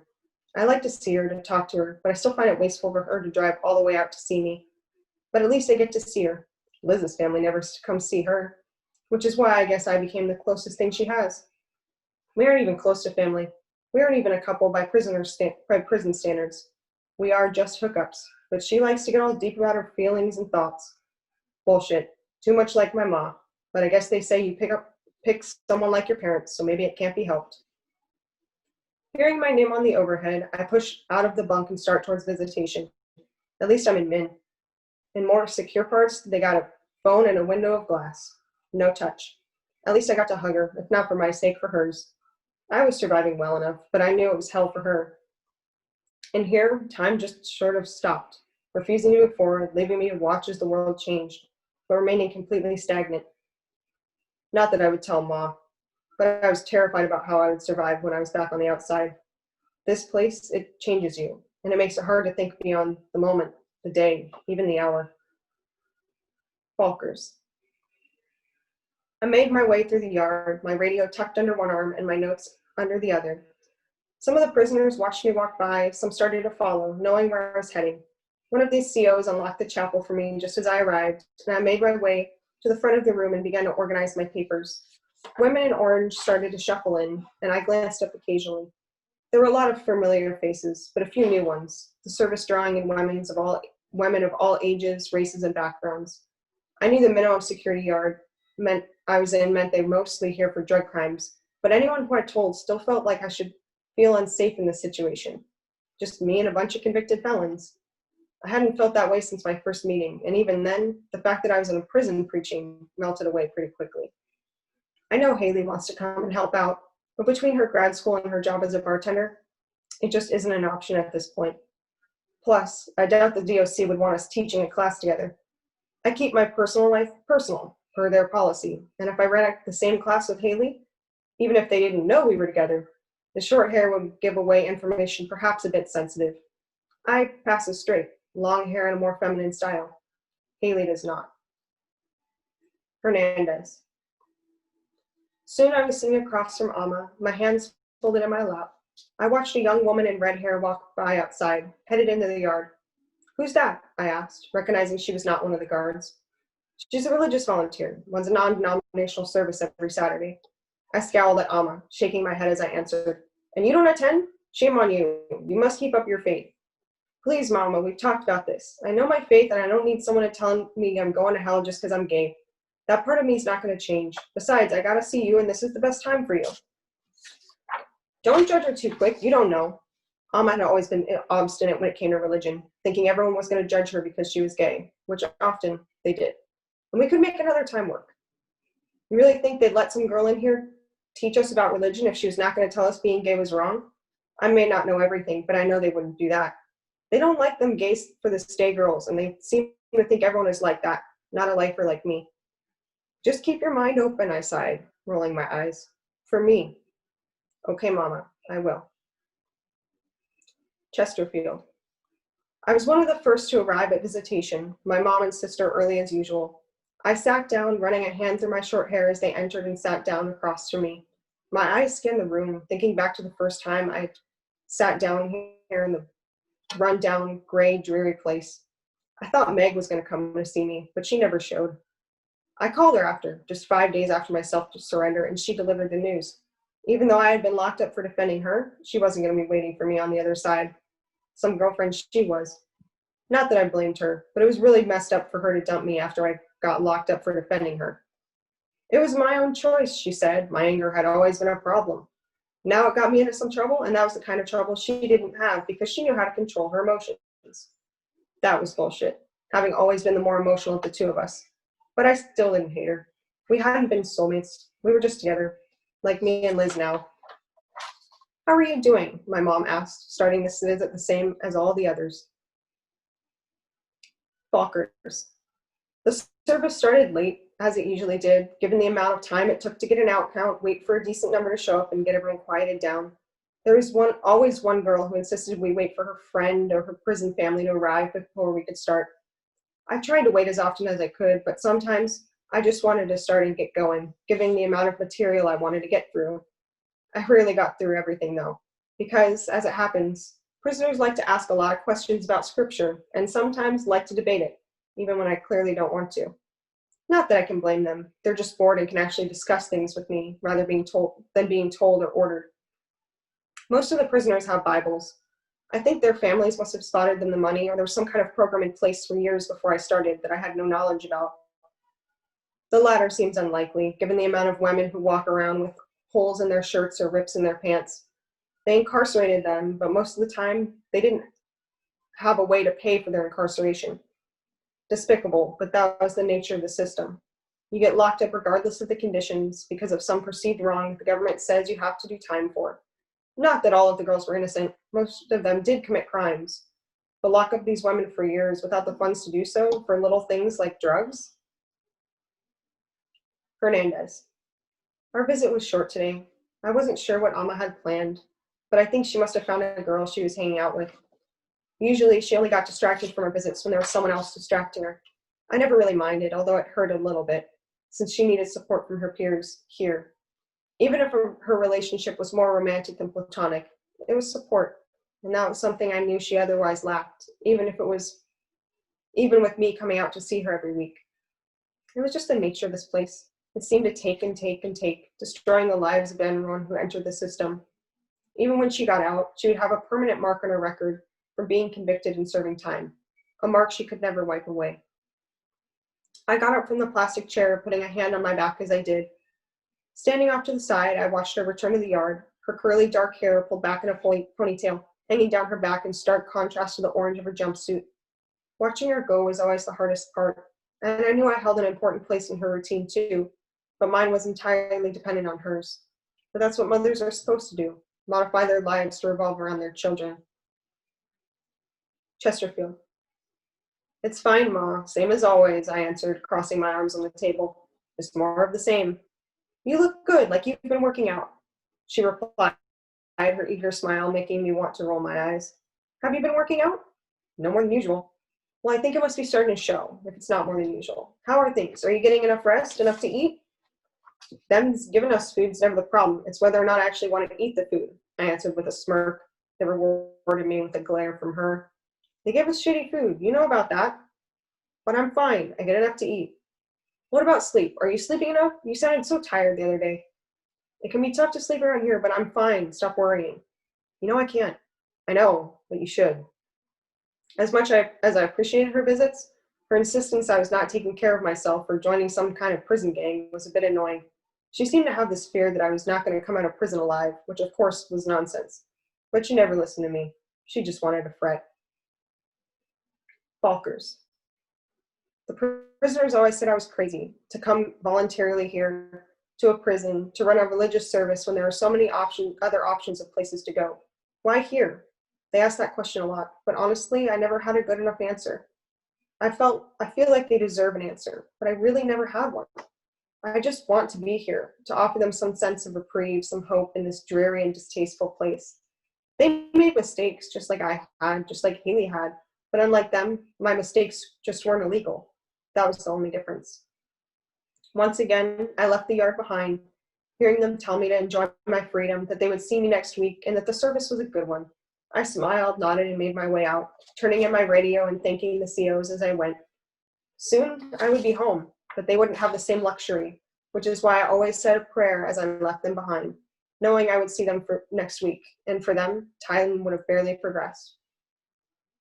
Hernandez. Watching her walk away always sent a dagger through my heart, but now I had to go. There was no point in sitting in this chair, in this room, when she was done visiting me. I always let her go when she wanted to, even if it meant I spent more time driving than seeing her. At least she had something to do, something to live for. That was all that mattered to me. So I left her behind, masking my emotions, and headed to the exit. That was always the hardest part of leaving and knowing she had to stay. Chesterfield. Eventually the COs called for time, and I said goodbye to Ma and my sis. They always seemed to take that hard, but it was just part of the routine for me. The endless, unwavering routine. It was that routine that kept me from going crazy and kept me getting up in the morning. Maybe I'd go spend some time with Liz, and even though I was trapped in this place of punishment, I would have someone to lean on, if only for a little while. Thank you, everyone. Thank you so much, Christina. That was absolutely lovely, and we're so glad to have you tonight and to publish your piece. Okay, so it is 8:04 Mountain Standard Time. I know it's getting really late for everyone on the East Coast, about 10 o'clock. We did have one more piece that we did want to read, so if you're able to stick around, please do and enjoy this final presentation. And we also want to let you know that we will have this recording edited for in between cuts and any pieces that didn't want to be recorded up on our website and social media. So if anyone wasn't able to see, you'll get another chance to see that.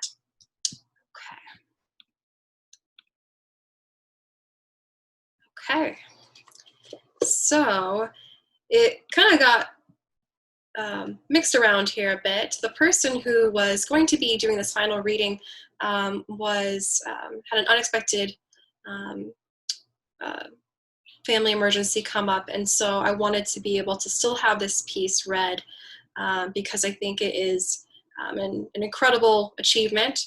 So I will actually be reading on behalf of one of Iron City Magazine's alum contributors, Ward Allen Yount, and I'll be reading his memoir, his book, which I have right here. I'll give you guys an opportunity to see it.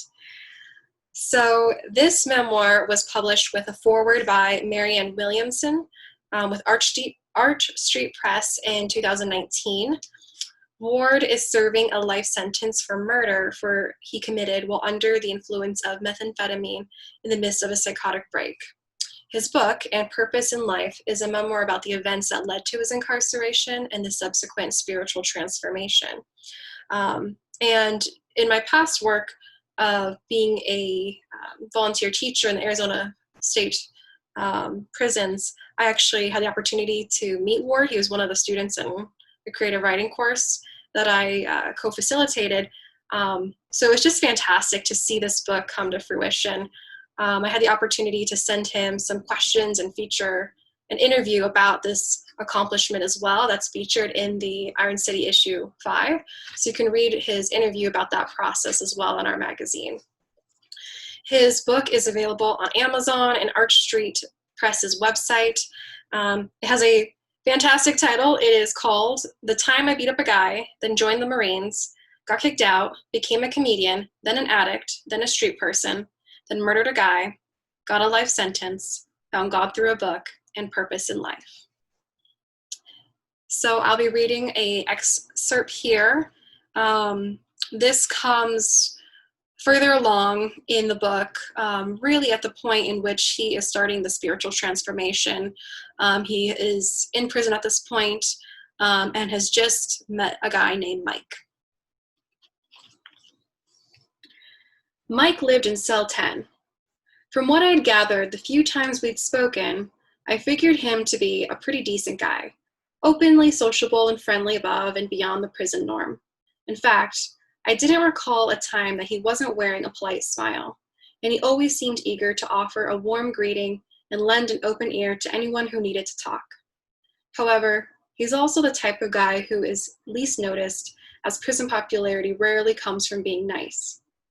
He always looked busy whenever I passed by his cell, either sitting or lying on his rack, reading intently or taking notes of some kind, presumably in an effort to fight his case, or so I thought. I couldn't help but think that I was disturbing him every time I showed up at his cell door with mop and bucket in hand. Still, every morning upon my arrival, he would quickly put his books and notes aside, leap to his feet, and put good manners above all else. And today was no different, as I sized him up to help me with my case. "Morning, Mike," I said cheerily. "Hey, buddy, how you doing?" he asked. "Good, thanks." He lumbered over to the bars in bare feet. He was a clumsy-looking fellow, tall, overweight, and noticeably out of shape as a result of stagnant cell living. His brown curly hair was scraggly and thinning. He had a car wreck face that only a mother could love, with a reconstructed skull that had his left cheek drooping a bit and his left eye looking slightly south as his right eye looked directly at you. Still, he was the most gentle and well-spoken of my comrades, and if it wasn't for the fact that he seemed so preoccupied from day to day, I would have felt inclined to spend more time talking with him. "Are you going to be cleaning today?" I asked him, satisfying the business before small talk strategy that I was slowly becoming known for. "No, I'm good. I cleaned a little bit earlier, and I'm not going to mop until tomorrow. Besides, I'm really into my studies right now." "Yeah, I've noticed that you do a lot of reading. I hope I'm not bothering you right now, am I?" "No, not at all.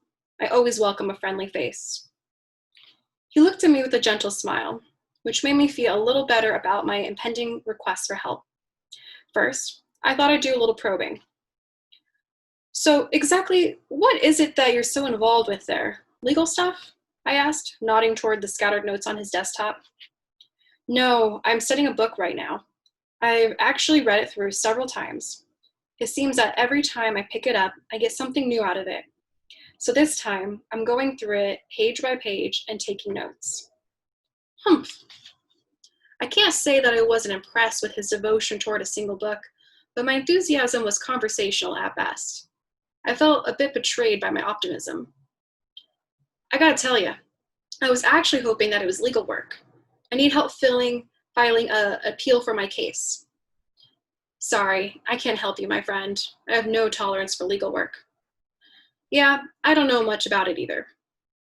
"Well, it's not so much that I can't do it, but nearly everybody in here thinks he has an issue with the courts, when in fact very few of us actually do. I just can't see putting myself or others through the roller coaster of false hope. Well, I'm not so sure that I have an issue with the courts per se, as much as I'm just trying to figure out a lot of stuff right now. Why? What's your crime? If you don't mind me asking. I gave him a brief rundown on my charges and the time I was given by the state. Wow, you don't strike me as a type. So why did you do it? I mean, did the guy piss you off, or was it a case of self-defense gone bad, or what? I told Mike about all the meaningless twists and turns my life had taken, right up to the news that my mom had died suddenly in a freak accident.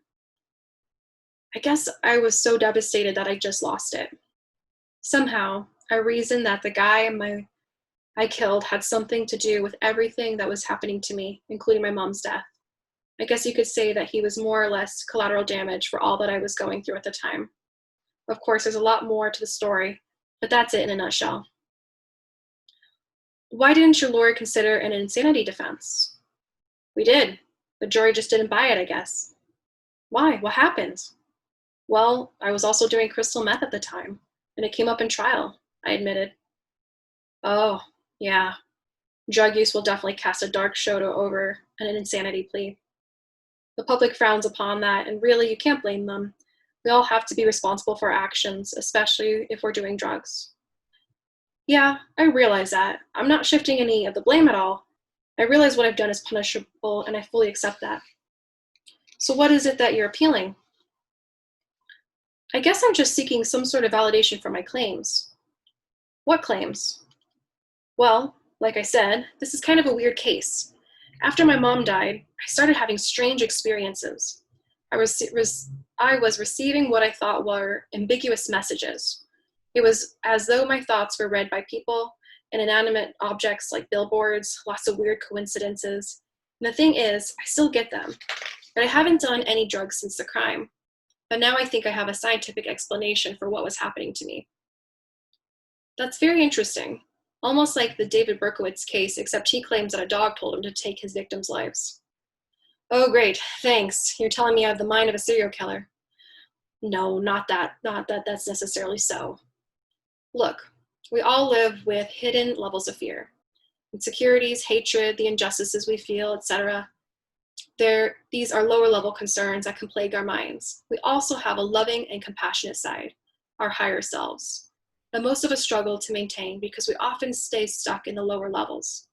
The book I'm studying discusses the dynamics of these two opposing thought systems. It claims that only one of them is ultimately true, the only one that gives our lives direction and meaning, the one based upon love. The other one, it suggests, is the domain of the ego, our feeble and insecure thoughts about ourselves that are nothing but a bunch of fear-based fabrications about who and what we truly are. Because we tend to project onto the world those feelings we have about ourselves, our outer world mirrors the thoughts we hold dear. They create illusions about the world and the people in it. It's really very profound. Yeah, no, just a few days ago, Phil on B-Run and I had a similar conversation. He wound up giving me a book that explains the interconnectedness of our consciousness and the outer world through the precepts of quantum physics and Eastern mysticism. And though the book doesn't specifically mention the dynamics of our ego versus love per se, it mentions concepts somewhat similar to what you're saying now, with the mirroring of thoughts and such. That doesn't surprise me at all. When you become aware of the mechanics of these principles, it's almost impossible not to catch a glimpse of how far-reaching they can be. They have a potential to stretch into all aspects of our existence. I wanted to know how these concepts might be applied specifically to my life. Okay, so getting back to what you were saying about love versus the ego. Mike chuckled. Yeah, actually, let me rephrase that. It's not so much love versus the ego. The author asserts that only love has any tangible qualities. The ego is just a toothless tiger, metaphorically speaking. If you give it only half a thought, it all makes perfect sense, really. Think about it. What's the one thing our hearts desire more than anything else in our lives? I'm not sure, really. I think you're asking the wrong person. To be loved, he answered emphatically. Hey, don't feel bad because your clueless epitomizes the very point of the book, that we've all become so preoccupied with the undertakings of our egos and attachments to the outer world, that we've become detached from our compassionate side, and that we've forgotten how important love is to us. Love is our life force, and without it, our lives become chaotic, maniacal, insane. Mike's words launched me back to the memory of my mom and the indescribable emptiness I felt when she died. Her absence was the final absence of love in my life and the cause of chaos that reigned thereafter. So I'm going to pause there. This excerpt continues to go on and really gets into processing what this book is about, and the spiritual transformation, and ultimately about compassion and love in the environment that is so needed. I really hope that everyone tonight enjoyed the readings and the art displays. It was an absolute pleasure to see all the panelists and to read the chats. It's incredibly inspiring and encouraging to see all of the ways in which everyone has supported and connected all those who were present tonight. I just wanted to say a few final notes before we finish our event.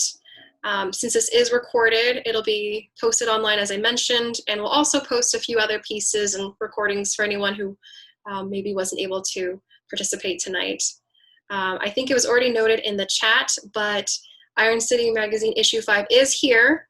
We will be having them mailed out later this week, so you can expect to see your contributor copies or the issues you bought online in the next 2 to 3 weeks. Please note that we would love to hear your feedback. This was our first virtual event, so thank you so much for being part of it.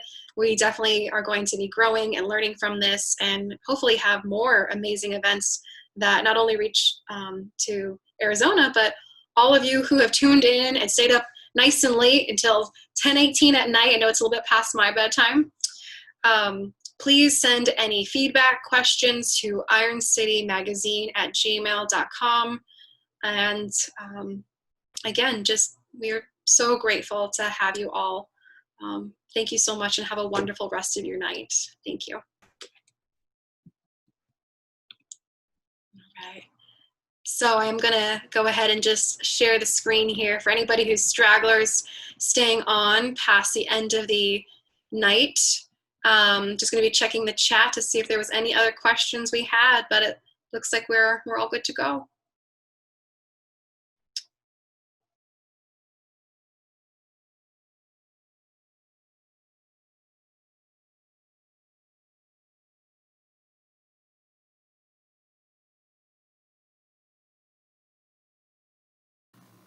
The Big Yard, Birdwatching in a Time of Quarantine, or The Evolution of a Lister. It didn't start with the pandemic. Before the hand washing and social distancing, before the supermarket shelves emptied of Charmin and Uncle Ben's, there was the failure and loss of my online bird list for my yard. HTTP 500 error. The website can't display this page. 10 years of birds I've seen from my window, including some once-in-a-lifetime species like that single appearance of an elegant trogon, and later a female yellow grosbeak calling from the juniper.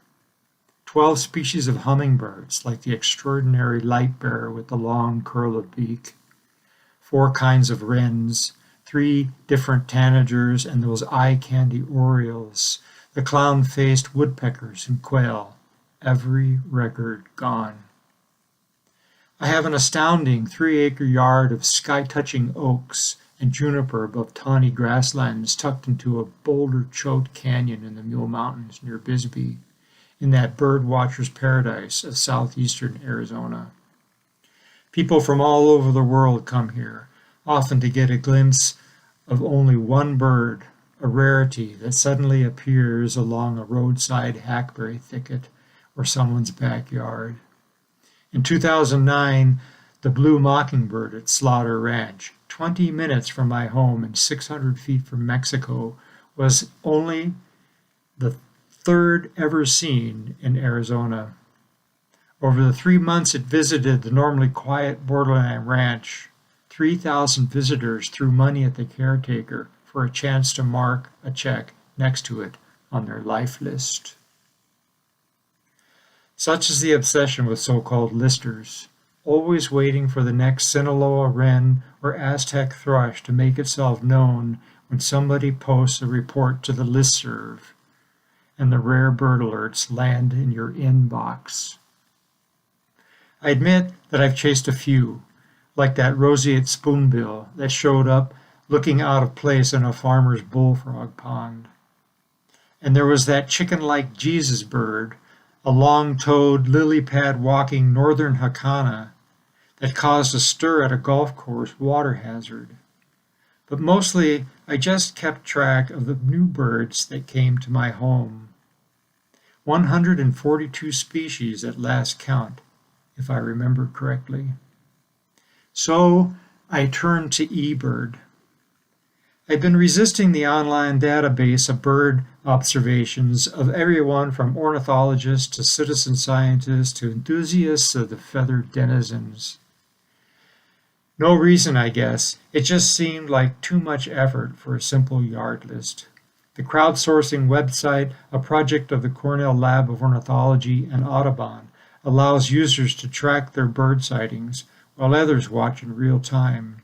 And it has tools for organizing lists by place, date, location, and species.